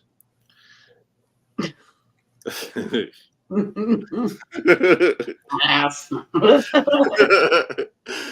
not what it was meant. Or if you're walking along a riverbed and it's on a straight river, I guess you could walk through the water. So what I do, David, in like our case is we have a big cupboard, but even if you have a smaller cupboard, I take the bottom of the roasting pan and put it in the cupboard first. And then I put the things that we use every day, like inside that bottom of the roaster pan. And then you can always put the lid on top of that if it fits, or just kind of also put the lid in there and put things in it. It works. Mm-hmm.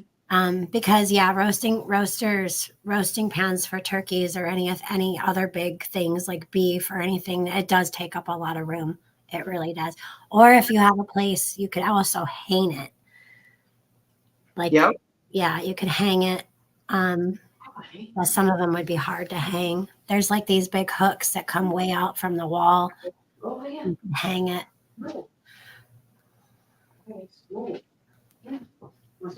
Yeah, it's big though. I get it. But that's how we do ours. I put the roasting pan in there, put other things in there that we use all the time, and then I just put the lid on or put the lid aside. Like a storage container. Yeah. I get Yeah. it.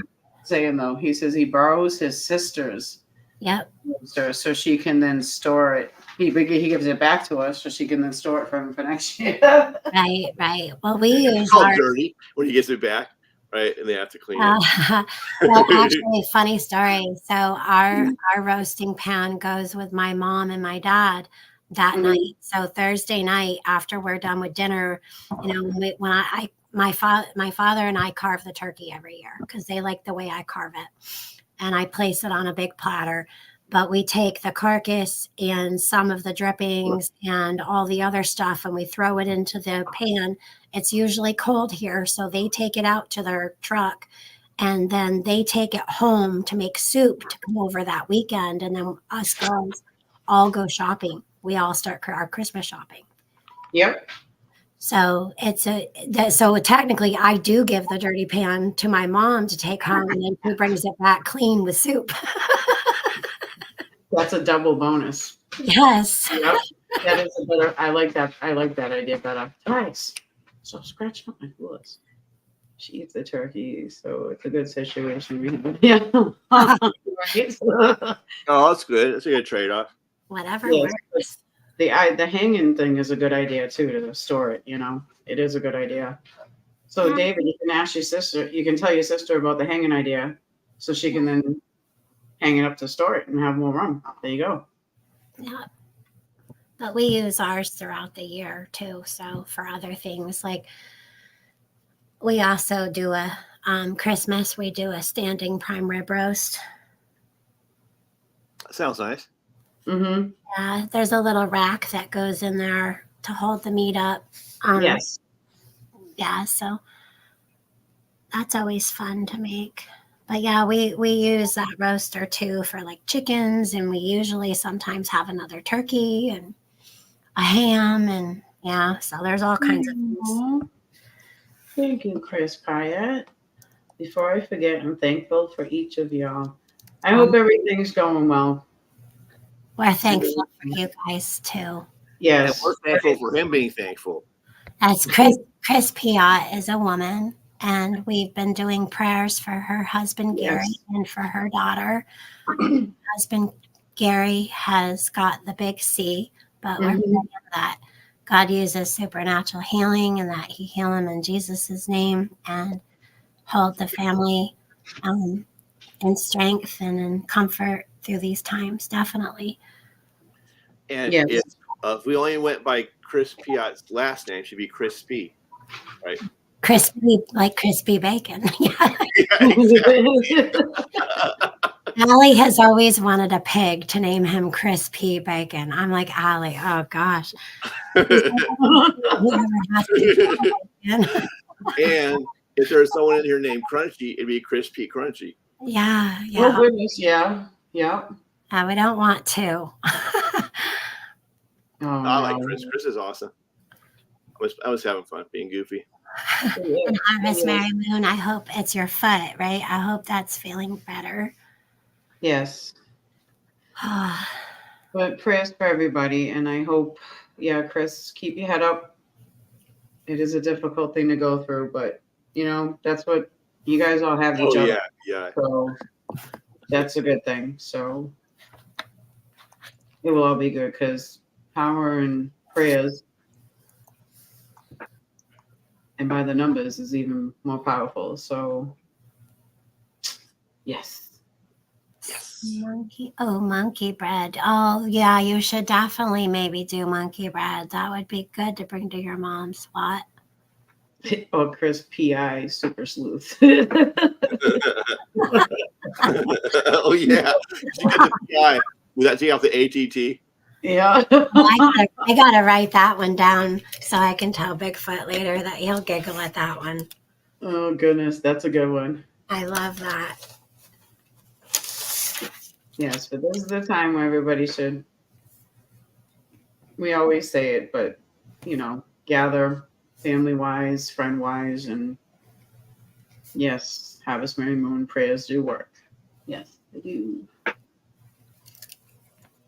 Super sleuth. Yes, she said right here. Or Crispy Eyes. Super Sleuth. Hey, Mr. Bear Truth. Good morning, Jeff and Dixie.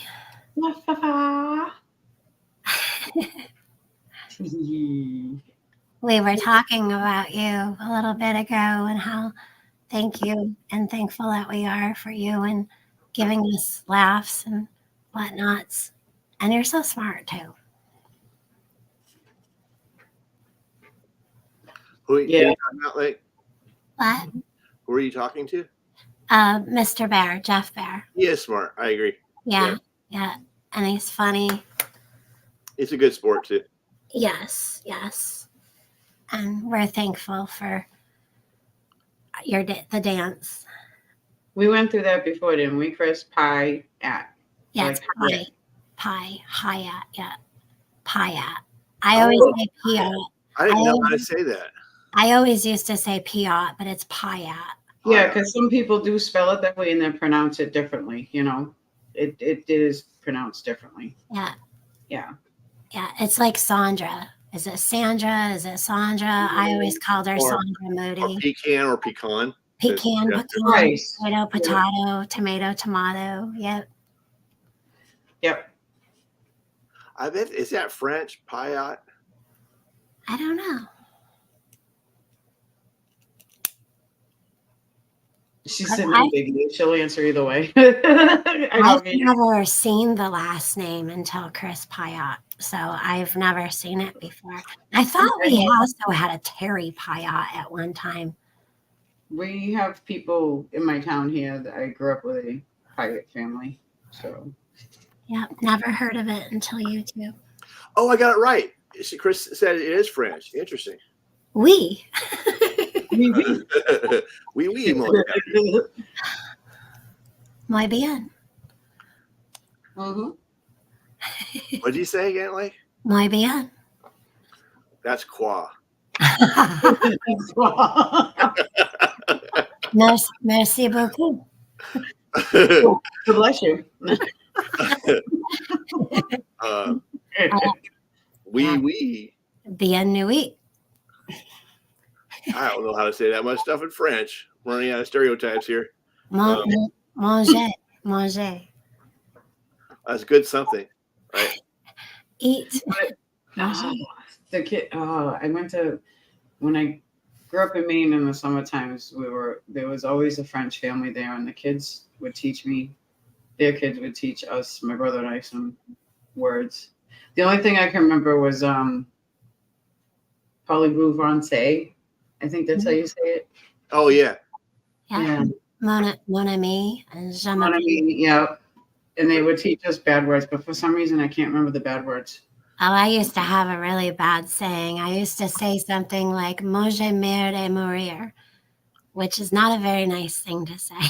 But it sounds pretty. You can say it to anyone. They're like, "Oh, charmed, I'm sure." It's actually right. It's actually eat crap. better. It's swear words, but it's actually eat crap and then not be with us anymore. So manger mer. Really? Oh, but it sounds so like cool when you say it though. I'd be like, I've never been told that in such a delightful way. Why, thank you. I don't. It says I may be the only person here who has a last name that could also be a food. Okay.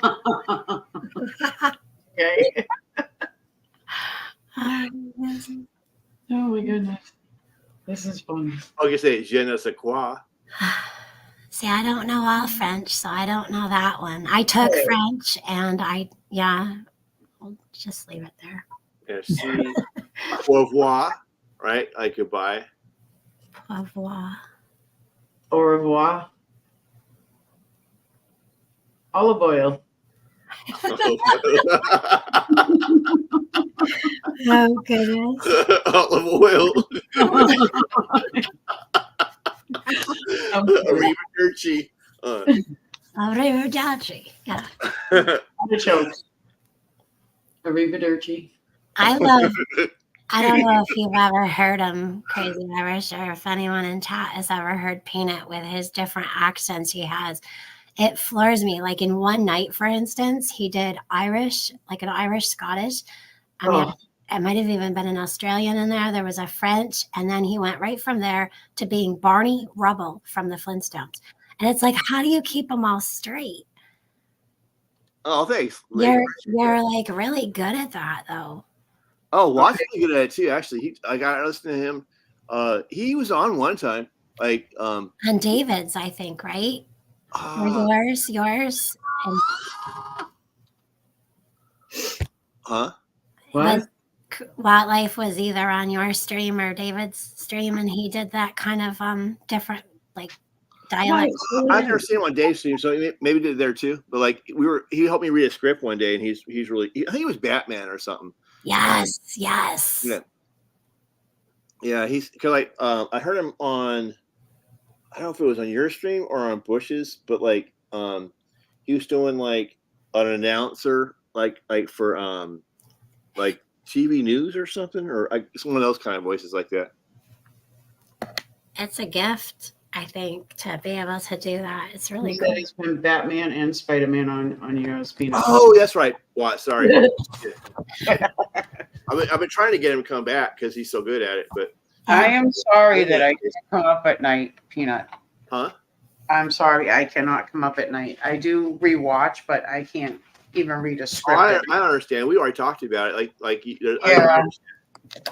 I feel bad, but I mean, maybe when he gets older and doesn't remember anything, I can do it now. I don't know. No. I mean, have you ever tried like chloroform? You know, like let me smell this real quick. you weren't supposed to say that online. Remember, we talked about that before. The chloroform, yeah. Oh But yeah. no, I'm kidding. No, we're only kidding. Yes, but we're both kidding about.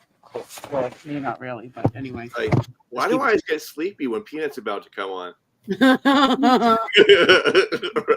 It's like Peanut can wake up early for us. Sometimes when he goes live, you give us notice and we can take a nap and stay up late for you. Oh, Yes. thank you. That's what I'm trying to do now. It's like because I'm rarely up this early in the morning. It's nice getting up early. Like I love getting up early and having like you have a whole day. It just seems like an Yes. extra. Oh, I know. But I'm just like my natural biorhythms are. I'm more of a night person. Yeah. But when I do get up early, I absolutely love it. Like with the sunshine. One of the things I used to don't do anymore because I realized it's kind of crappy. But like I used to be able to get like the McDonald's breakfast in the morning, and Yuck. I know it's terrible, but like back in the day, I used to like it. So Me too. So that would be one of the like a treat for me, believe it or not. Like when I'd wake up early, like okay, go. Yeah, you get it before but now ours started doing breakfast all day. Oh, So really? They might do that now. Yeah, but back then they didn't. It was like just the morning. I think they cut it off at like 10 or something. Yeah, and if you got up late, you're like, oh man, you'd have to make it yourself. But, Yeah, we did that for a treat too once in a while, and I loved that. right. But it's definitely changed in some ways. But Now I could just like probably go to Denny's or something, I'm just or watching just the cook kids. here, like say cook at home or something. I haven't been to Denny's in years. We usually cook here at home. Once in a while, I like to go to a diner. Once in a while, like a home. Like we have mom and pop diners here, so like real potatoes. Hey, Mr. Bear. Hey, Jeff. What's up, Jeff? Hello. I had to come up here and rescue Peanut. He was the only guy up here. Thank you, Jeff. Right, the power of numbers. Yeah, there you go. We got more nuts up here now. Great. Of course. And here I go with my thinking. I'm trying to keep it on the inside. Yep. Nope. It ain't working. I love the mom and pop diners, Lake. I do, because it's more. Yeah. That was like the 50s and 60s thing, the little diners and stuff. But that's where everybody started from, was the old diners, you know? Yeah, they didn't have fast food back then. Like way back. Right? Fast food. The diners was considered the fast food back then, you know? Yeah. Because literally. Did McDonald's start all that? The fast food? Were they the first one? I think it was Hardee's. Oh, really? Wow. Well, I'm trying to think, because I saw, if you go, all right, even on YouTube, they have History Channel on there. There's the food that built America. Mm-hmm. Yeah, and it goes back to when McDonald's started, and somebody from some line did start it, but then they sold it, but then they kept the names to it. I don't know. It was a big thing. It was two brothers that actually started it. But I forget how the rest of it goes. But yes, I agree with Lake. You try to support your local mom and pop stores too, you know, restaurants, stores, everything. Right, Lake? Yeah, I like those ones that are handed down though too, like that great grandma and grandpa, had, and it goes to their kids and they give it to their kids, and it's like been there for like 100 years or something, and maybe the building got updated, but no, you can see that in that, right? Knowing that things don't change and that you can always go back to somewhere familiar. Yeah, it's something about that old familiar stuff. It's just very heartwarming, and the nostalgia of it, right? The nostalgia. Yeah. I call it fuzzies. Yep. And that does stink. Look at Life said, a place that had been open since 1955. They're closing at the end of the year. There's a lot of places that have closed, from gardening centers to stores to restaurants, like little places. They're all, I don't know why, nobody cares about the little places no more, Chris says they have, we call those Waffle Houses down there. We do have a Waffle House here, and then there's one, because we live right there by Vermont. Vermont actually has a Waffle House, and if you go there, they stick anything you can invent on a waffle, they do it. Yes. One of my favorites, like there's dessert waffles, and then to me, I'm calling it this, dessert waffles, and then like dinner lunch waffles. I love getting a big waffle with fried chicken and gravy on it. Yes. I've never tried that. Oh, it's house over here that we go to. They do the same thing. Everything you can think of under the sun in a waffle. Yeah. Yep. Yeah. What's the waffle add to that though? Well, waffles are just good. It's kind of like, yes, I don't know. You can do anything you want. You can make a dinner out of it, or you can make a dessert out of it. Like a Yep. pie, like you have a meat pie or like an apple pie or something. Yeah, Mhm. yeah. Yes. You could do meat, or you could do fruit and veggies. I don't know. Yep. I just like. Well, it's like I like to batter. Sometimes I like to use a pancake batter with Yes. some crunchies, like what is it called? Out of my brain this morning, panko. So like if you take pancake batter and panko and batter your stuff and then fry it, that's a good batter. Right? Yes. Just But you- I got a question for you though, Lee. okay. But do you slather it with gravy? Oh yeah, yeah. If you have gravy, you can't just have a little bit. It totally has to get slathered. No, we don't call that slathered here. We call that covered. Or Covered. Oh, smothered. double covered and smothered. Yeah. Okay, there. It used to be covered until a couple of weeks ago when I was outside of the Blackstone making that big rack of ribs, and Bigfoot used the word slathered and slathering, and I'm like, could you stop saying that word? Not just once or twice, but several times. Slathered. So because I very much so dislike that word. Now I'm going to continue to use it until I'm over. Next time he says, "Hey, I'm gonna slather that on the grill," say, "No, slick it down, put it on there." Yeah, they're gonna, you just cover it in gravy, or smother it in gravy is another word I use, but I never use the word slather. Hey, when you get the gravy, do you get the country gravy or the other kind? It depends on what I'm having, but with the waffles and the fried chicken, I like a chicken or even a beef or a turkey gravy, but I will take the country gravy because I just like gravy.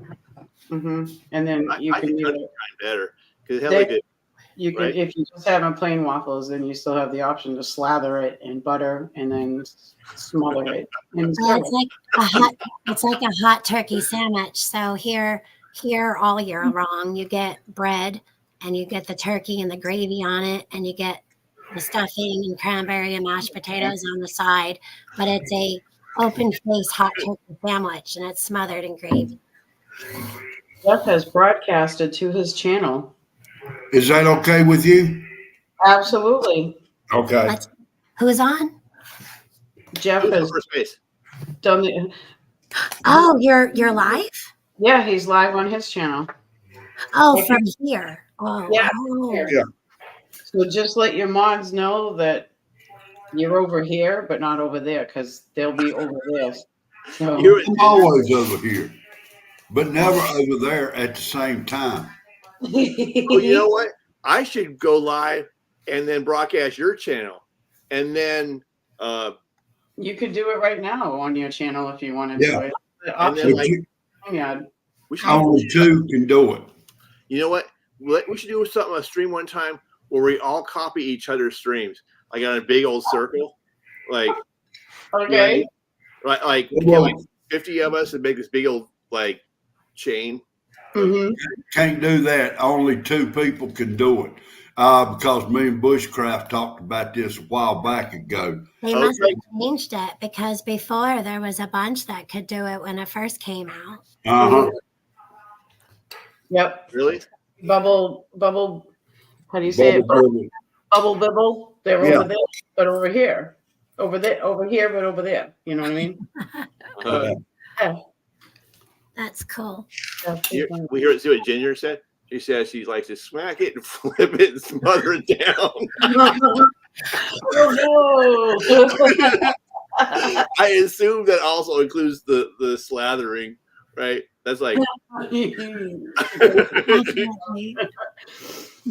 Smack it Well, up, you can stay where you're at. smother it down. I I'll give love you or like she can that. smack it and flip it and then lather it down, or maybe not in that order. Something. Slather it, smother it. Uh, I don't know. give me a minute here, okay? I'll give Well, you you 2 know- minutes. For all the mods who came in on my room, I am copycatting Crazy Irish, but I am on Crazy's channel. I'll go on your channel too. I'll be on both channels. Yeah. Well, now, I forgot I still had that option up there. Well, see, TH2 is over there. Bubble Yep. Bibble is over there. Yep. You know. Woohoo. Bubble Bibble. Yeah, not I know Bubble. what I said. Bubble Bibble. Bubble Bibble is different. Okay, that Okay, sounds I apologize. That's all okay. right. All right, Peanut. Hey, Say bubble bibble fast. bubble bibble, bubble bibble, bubble bibble, bubble bibble. Oh, good. Number 3. No. You. There goes the neighborhood. That's definite tongue twister. Yeah. I'll be right back. I gotta go check on this thing. Okay. She was like, I'm on both. Oh Well, no. now, how many we got up in chat so far? In mine, 24. Yeah. What does it say on yours? I don't know if it considers mine and yours now 25. Yeah, it considers both of us. Okay, so 25 altogether. Hey, Frog. How you doing today? Happy Thanksgiving, Frog. Yeah, Thursday. What Best. Hey, good afternoon. Well, yeah, it's afternoon time for us on the East Coast. 12 o'clock. Good morning, Vester. Yeah, me and Dixie just got back from the grocery store. That was a mistake. That's what I gotta Oh, do. yeah. I got to do that in a minute. After the stream, I'm going to go to the store. Yeah, I just woke up Miss Sally and I suggested if she didn't want to go. She's been waking up early for days and days and days. And I just suggested that maybe she sleep today. I would like to actually curl up with her and go back to sleep for she looks so comfy in there. I do that sometimes. We'll kind of hop into bed together and we'll just take a nap or just giggle and watch something. But Yeah, yeah, I used to do that with my daughter too when she lived with us. So until she was it's great. going around. I miss it. I do. Hey, Copycat. Good morning. Hi, Copycat, Vester. All right. Well, it says I got 15 watching.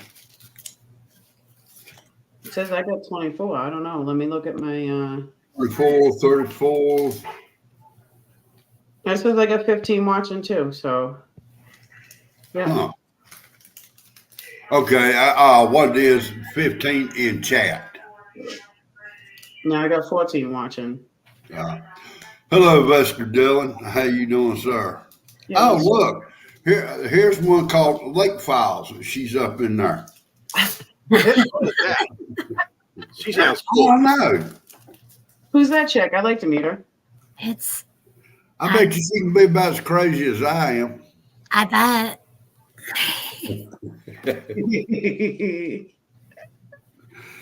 I do love it. Hello, Copycat. On StreamYard, it's like hand pink waving. What do you Well, want? The pink waving hand. Lake, I'm gonna need somebody's help here in the near future. All right. It's gonna take me a little while, but I'm going to do a segment where I'm cooking my cheeseburger soup. Oh, yum. Oh, okay, cool. But I'm going to have help to where I can type the recipe down and add it to my comments or whatever. Okay, well, Dixie assist you with all these things, and you need our help too, because I'm willing to do whatever you need. Well, Yeah. I just need to get it from paper to the screen. Okay. You know, that's it. You know. Well, if you want to send one of us a picture of the writing, one of us can type it out and put up a screen for you and send you the screen for you to share. Is that what you need? Yeah, you know, to where when people goes in and looks at the video and they decide they want to make it, Right. they can drop it down and get the ingredients from it. Okay, so one of us would you would take a picture of your recipe.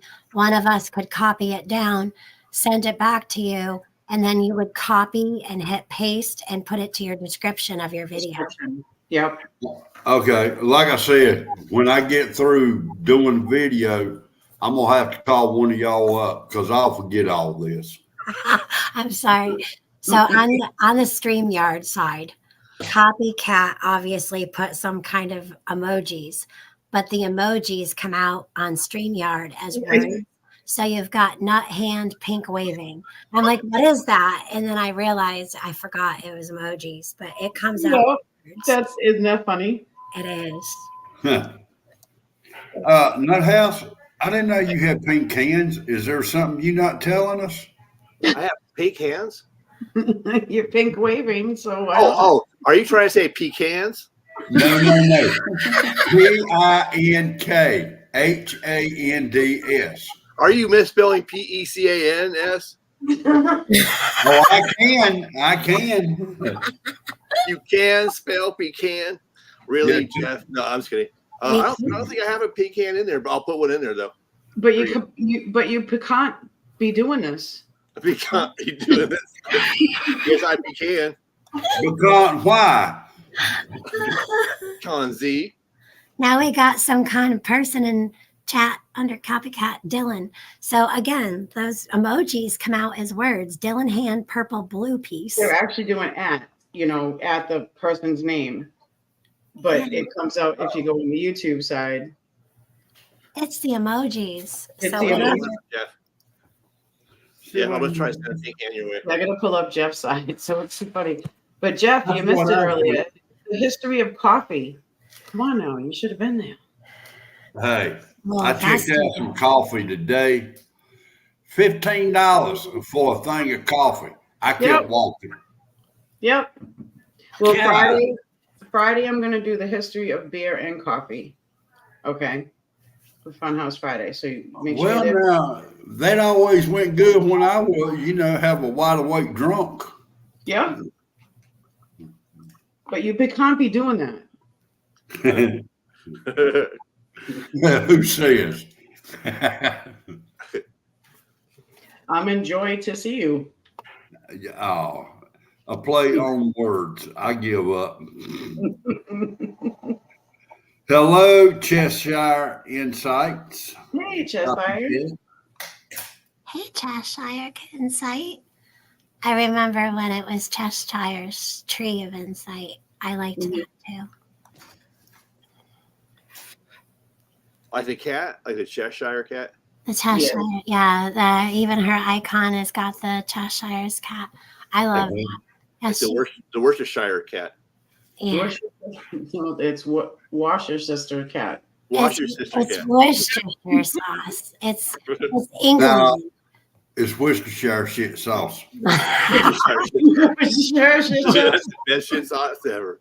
I Yeah, use really. I use it when I make my burgers. Oh yeah, uh-huh. Oh, And a pack of the Lipton onion soup mix put in there. That's good. oh yeah, definitely. What like you use it like a marinade or something? No, you take the Lipton onion soup mix and you mix it into your burger meat and then make No, patties. I mean the Worcestershire sauce. Yeah, you put it in there too. Yeah, as you got the meat laid out, and before you start mixing everything together, put about half a tablespoon, maybe a tablespoon, depending on your taste, in there, and then just mix it all together. Man, that sounds good. Actually, I want to try that now. I'll tell you something else that's pretty good too. That's Hunt's 57 sauce. Oh yeah. Yeah. Make sure when you get a bottle of Worcestershire sauce, so make sure every time you use it, you give it a good shake because there is like a thickness that settles to the bottom of your jar in the fridge, and it has to be refrigerated after you open it. Yes. Chris Pratt, you pronounce it your way. I pronounce it my way. Thank you. This here sauce. Or what was it last night over at Bushcrafts Wash your with the Vineyard Chicks? Yeah, it was wash your sister sauce. What's your sister sauce? I hadn't thought about that. Wash. It says, I'm not poop. I hope you're not poop. No, you're not poop. Why would you be poop? I don't know. What? Oh, Frog says he drinks his coffee straight, no sugar, no cream. I'm getting to that point, you know. I am. I'm starting to slowly back off on things because I have to anyway, health Me too. wise. I started drinking it without the sugar, just the cream.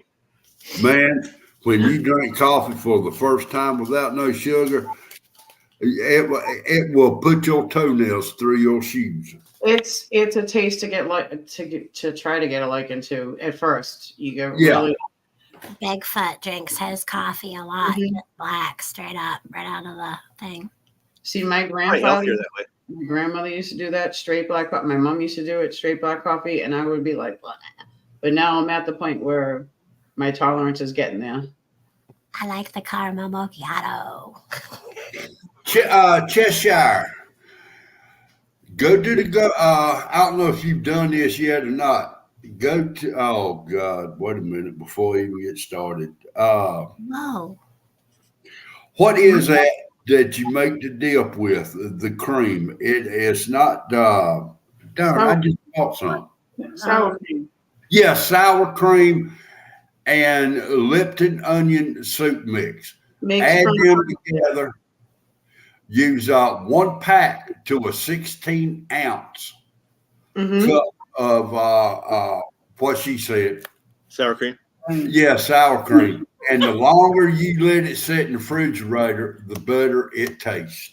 You It know, makes- what do they call it? French onion dip. yeah, but Cheshire's Insight makes a good point. And Cheshire's Insight, please correct me if I'm wrong. They're from Ireland, I think. Oh, really? Yep, so Americans are spoiled, which we are. So We are. here we have no packed of prepared like onion dip or no honey mustard. They have to make their own. Yep. It would be really cool on your channel if you could teach some of us lazy Americans, because we are. I mean, I'm not denying that at all. We are really spoiled.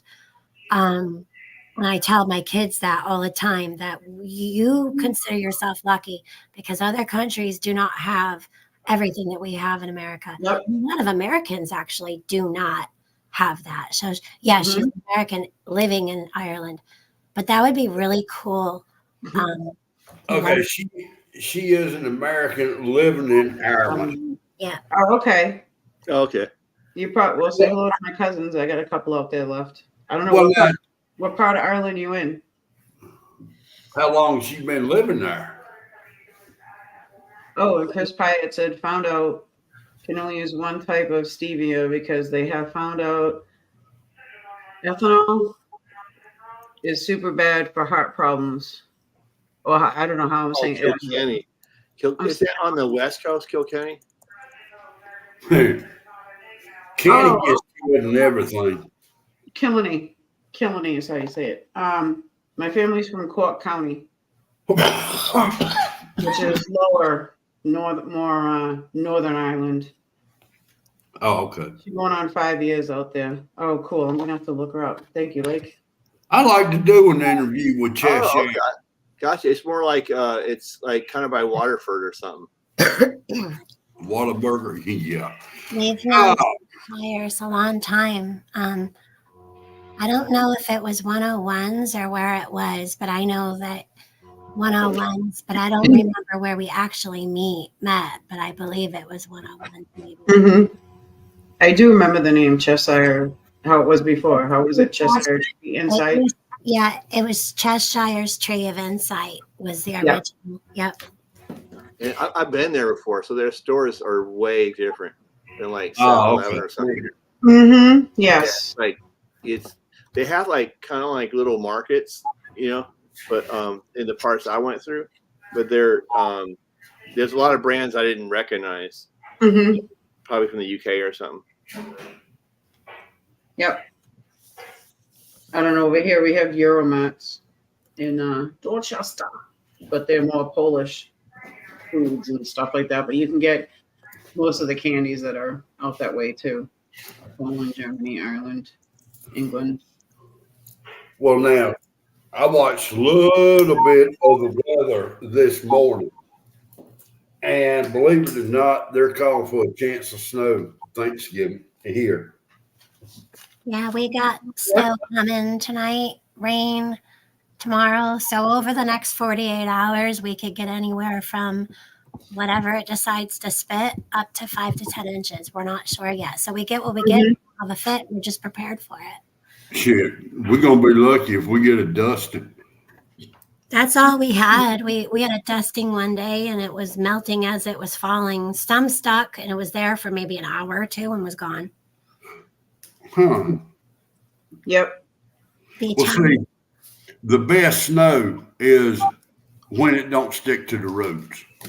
Hey, Garrett. Hey, B. Welcome back, B. Hello, Gary. Hello, sir. Watt said it started raining there last night and has been drizzling since. And didn't TH2 in Bushcraft this morning say Yeah, Ohio. Yeah, and family said it too this morning. So yeah, Ohio's apparently been getting a lot of rain the past couple of It's weeks. coming tomorrow. Wednesday will be rainy all day, but we got mad winds coming up to like 60 miles per hour for us tomorrow. Mad Really? winds? What made them mad and how mad are they? I know Wicked cool. No. Yes. Wicked cool with mad winds. No. beware of the mad wind. Like the Mad Hatter. They're all mad. Yes. There's never any happy wins, is there? Well, Huh? actually, no, I love happy winds. So for me personally, a happy wind is like, you know, when you're out there and you're just like taking in the world and all of like the beautiful trees and the scenery, whether it be water, and there's this wind that comes and somehow you feel them in the wind. Have you guys ever felt that?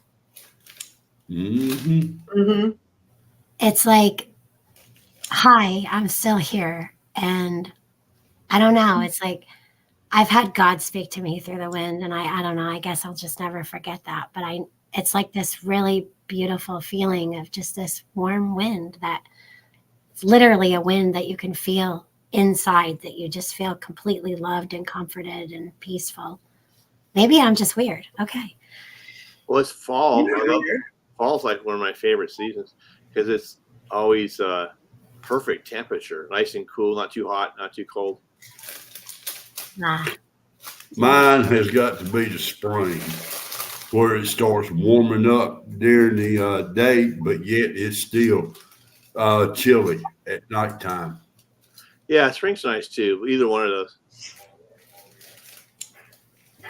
There, I got it. Chesaya said she prefer the rabbit. He is always in a hurry. But the Mad Hatter is crazy. I'm the Mad Hatter. I like the Mad Hatter. No, you ain't crazy much. that's a good kind of crazy. It is. It's crazy, wicked good. Crazy, wicked, mad good. No. We used to say that up here. Oh, that's wicked cool, wicked good. And my dad used to be like, well, how can it be cool and wicked at the same time? I'm like, yeah, it's wicked cool. It was always wicked cool. That's like a New York thing, huh? Wicked. I mean, I found out apparently that that's not everywhere. Like it's just it was just up here, but I guess like the city never said anything like that. Or if they did, it was because they went back and forth from here to there. But there's other states, I think, and other places that say, oh, that's wicked cool. Or, oh, that's wicked good. I'm starting to, I love picking up on new phrases like that. Or Wicked awesome. accents or whatever. You know, I think it's kind of cool. Mm-hmm. Out here, like, you know, they got different slang that's not out there. Like if something's like if you like something, it's sick. That's sick. You guys ever heard that? I call it Yeah, gnarly. yeah. No, not from the West Coast, but I do call it gnarly. That's gnarly. Oh yeah, that's probably started on the West Coast. Yeah. I think here where I'm at, we say, man, that's fat. PHAT, not FAT. I don't know where that started. I don't either. Hey, guys and girls. I just got a text that somebody needs me. So I love you guys. And if I don't talk to anybody, have a very happy Thanksgiving. But I'm going to go do this thing. Okay. Let's go do that. All I right. like- Because I like to be there. All right. Love you guys. Have a great. Love you too. Be All right, safe. thank you. If going out or anything, be safe going into the out. And Okay. Yeah. get her Stay- done. Happy Thanksgiving. Happy Turkey Day. Get her done. Happy Thanksgiving. That's it. Well, Josiah says I am from Tennessee. So you moved out there. How do you? Big difference, huh? Tennessee to Ireland. Oh crap! hey, is there any castles for sale out there? It's Cheap. fun. I have a family castle out in Scotland. We're Nice. I'm a MacLeod clan. From my mother's side of the family, we're a MacLeod clan, and we have And all you been know- out to visit. And you're not renting it out? No, not unless you want cold and dampness, because it's right on the cliff of the ocean. Okay. We should go squat, Jeff. Yeah, We all do. Right? Yeah, We'll like I'm, take it over, plant our I'm flag. taking Peter with me. Do you guys have a a butler? yeah, yes. No, seriously, when I went out there, first time I went out there, I think I was like 11 or 12. Who you talking to him? Yep, there's a butler. There was a butler out there, but I think it's now probably come to the point where it is a tourist thing, like a museum-ish thing, I think by now. I think it's too cold to live there anyway. Too many holes in the walls. Really? Well, by now it's probably all done, you know? I want a butler. That'd be awesome. No, Peanut residence. No, you then. Yeah, as No. far as that. I want to make. Right. And then they have to leave the person at the door. Yo, sir, there's someone here for you. Can you see how that would go over with my wife and me getting a maid? Yeah. That kind of does count. Cheshire says they have a husband, so does that count? Yes, it does. But they have to wear the suit. Oh, God. Oh, I can have fun with that one.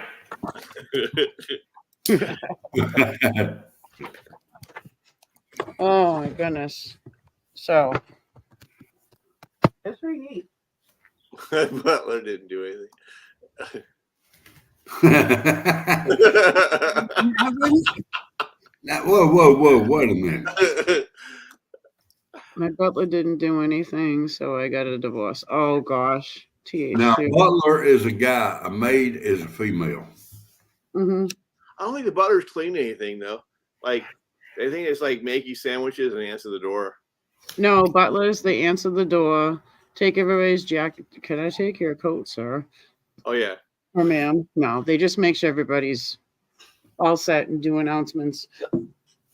Stuff. Now, yeah, to me, it's like this. If they make me a sandwich, my bread has to be right.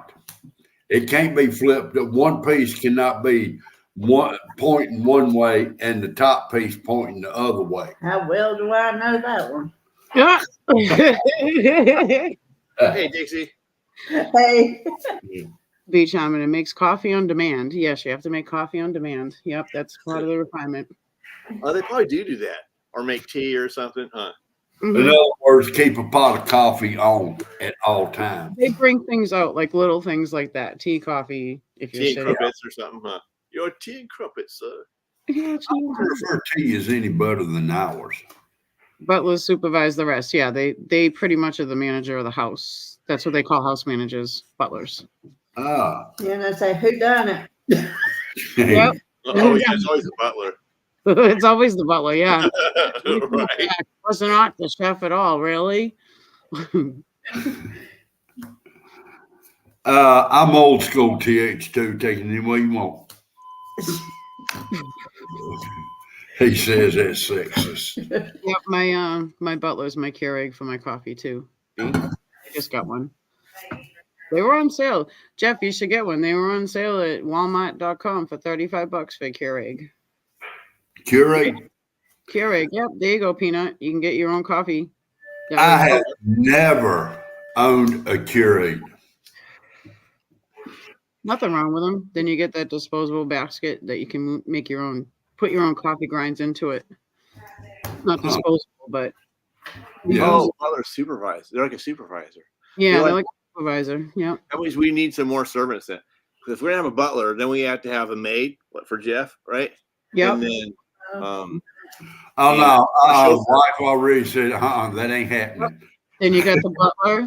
You got the butler, the maid, the driver, the butt wiper. Nobody. Make sure you get the corners. Put my feet down. Person. Where's my bathrobe person? What? Oh, right, exactly. Bring Yep, the, I have to have the monogram. Get thing my on it. paper. Fetch. Get my paper. Yeah, a butler and a maid, a butler's maid and the chauffeur. Yep. Yeah, but you got to have a car to chauffeur. After I buy a Castle, I ain't gonna have enough money to buy a Volkswagen. Yeah, you're right. I'm Maybe the we butler. get them, you can drive us around on a bike or something. You know? I wonder how much taxes are. Go pedaling. Sir. This is excruciating. Oh my god. Shut up. Keep writing. Keep Yeah, I going. don't pay you to talk and think. Oh my You know, god. I think out of all the countries, Ireland is the only one I really would love to go to. Oh, it's Go beautiful. northern. Don't go. Okay, you can go wherever you want, honestly, but to let you know, Dublin area, which is not northern. We're southern. I'm southern. Northern area of Ireland is more of UK base. They're still with the UK. That's why the Irish democracy was around at the time and still kind of is. But the fighting part is kind of settled a little bit. But hey, Lori, Oh, okay. as far as I know, but Northern Ireland, I'm sorry, let me rephrase that. Northern Ireland is like Dublin area and stuff like that. It's great to go visit, yeah, but it's so touristy, commercialized. Huh. No, go visit though. It's still, you still get a taste of Ireland though. I don't know. You guys ever seen that Led Zeppelin House of the Holy album, the cover on it? Yes. That rock formation, that's in Northern Ireland. Mm-hmm. Yep.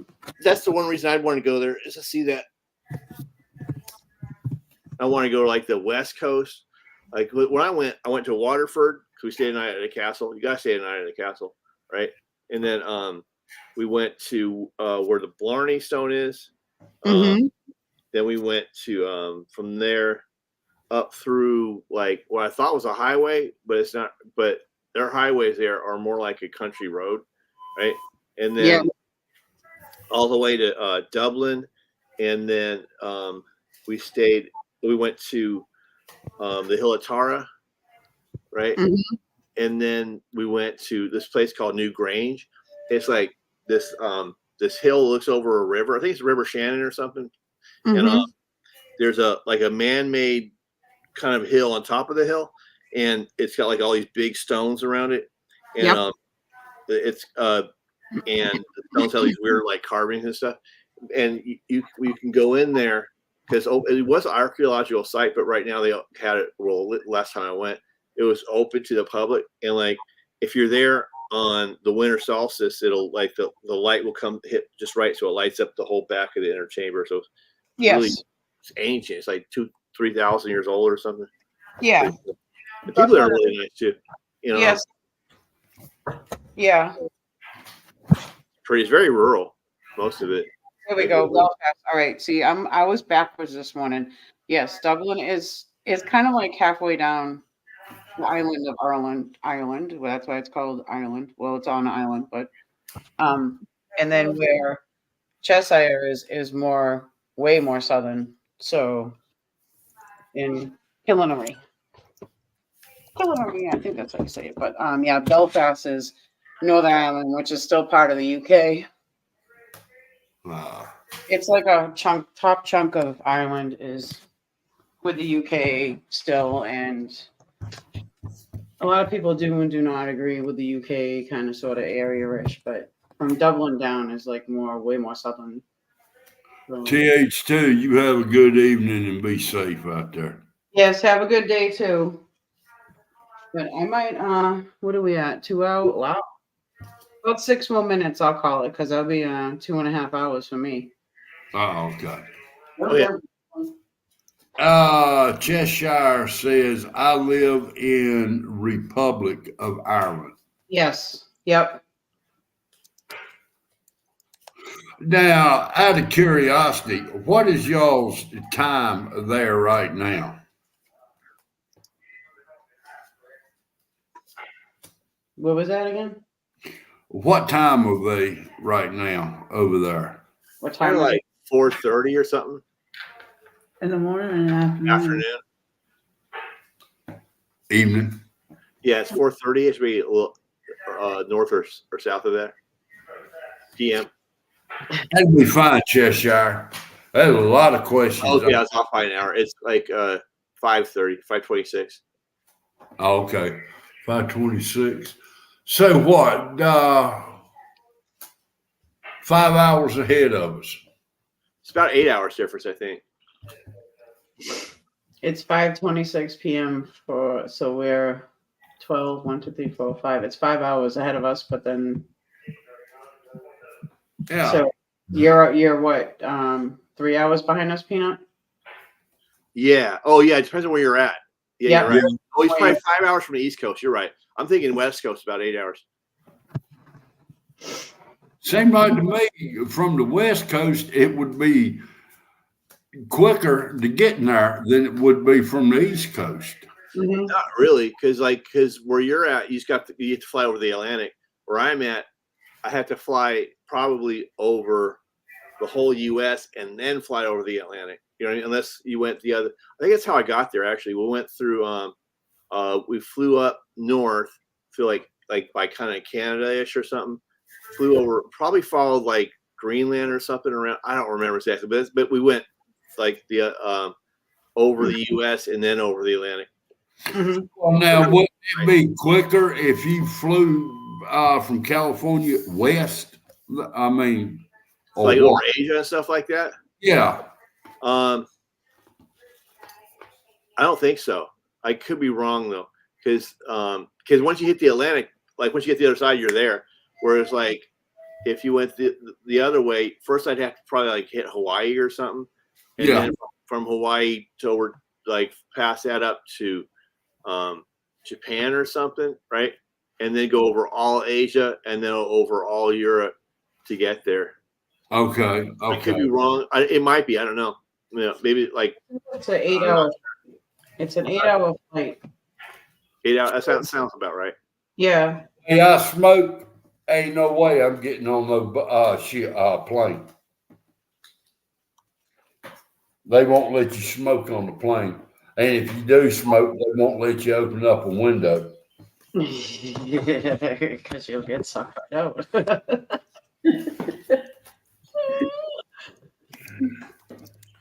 Have you ever traveled anywhere, Jeff? Only in the States, East Coast. I've gone to all the way from New York, and I'm not going to New York City again. I'm sorry. I'm not going through Philly either. I've gone all the way to Daytona. You know, that's about it. You've only driven, right? No flying? Correct. Okay. The NLB, they used to let you smoke on planes, and they used to let you smoke in a hospital too. Go figure. Yeah. And the restaurants too. Restaurant, Yeah. school, you could smoke on school grounds and everything. Oh, you used to be able to smoke in Zayres when they were still around, or the Kmarts. Yep. Zayas, yep. I remember Zayas around here. They used to have them around here. Yeah. But people kept putting them out on the wood floors and everything, and that's the reason the fire extinguishers. You know, every time you saw a I-beam, there was a fire extinguisher there. Have a good day, Josiah. Thank you for popping in to Jeff's, which then led you over to here. Woohoo! Hello to my family out there. You have a good evening, lady. But you know, because back then it was wooden floors, it wasn't concrete floors. Mm-hmm. And people would just throw their cigarettes down and wouldn't stomp them out. And every so often you would end up getting a fire up in there. Right. No, I mean, I'm serious with that. Tobias. Oh, I believe you are. But I'm just not used to thinking of some like a place, you know, routinely catching on fire. You know? They must like be ready for it. They're like, oh, whatever, put it out real quick. yeah. But yeah, guys, I'm gonna call it because I've been 2.5 hours. I need to go get a couple of things done because it's Don't almost seem 12. like it long. I know well, you got here a little bit later, but still, it goes by fast.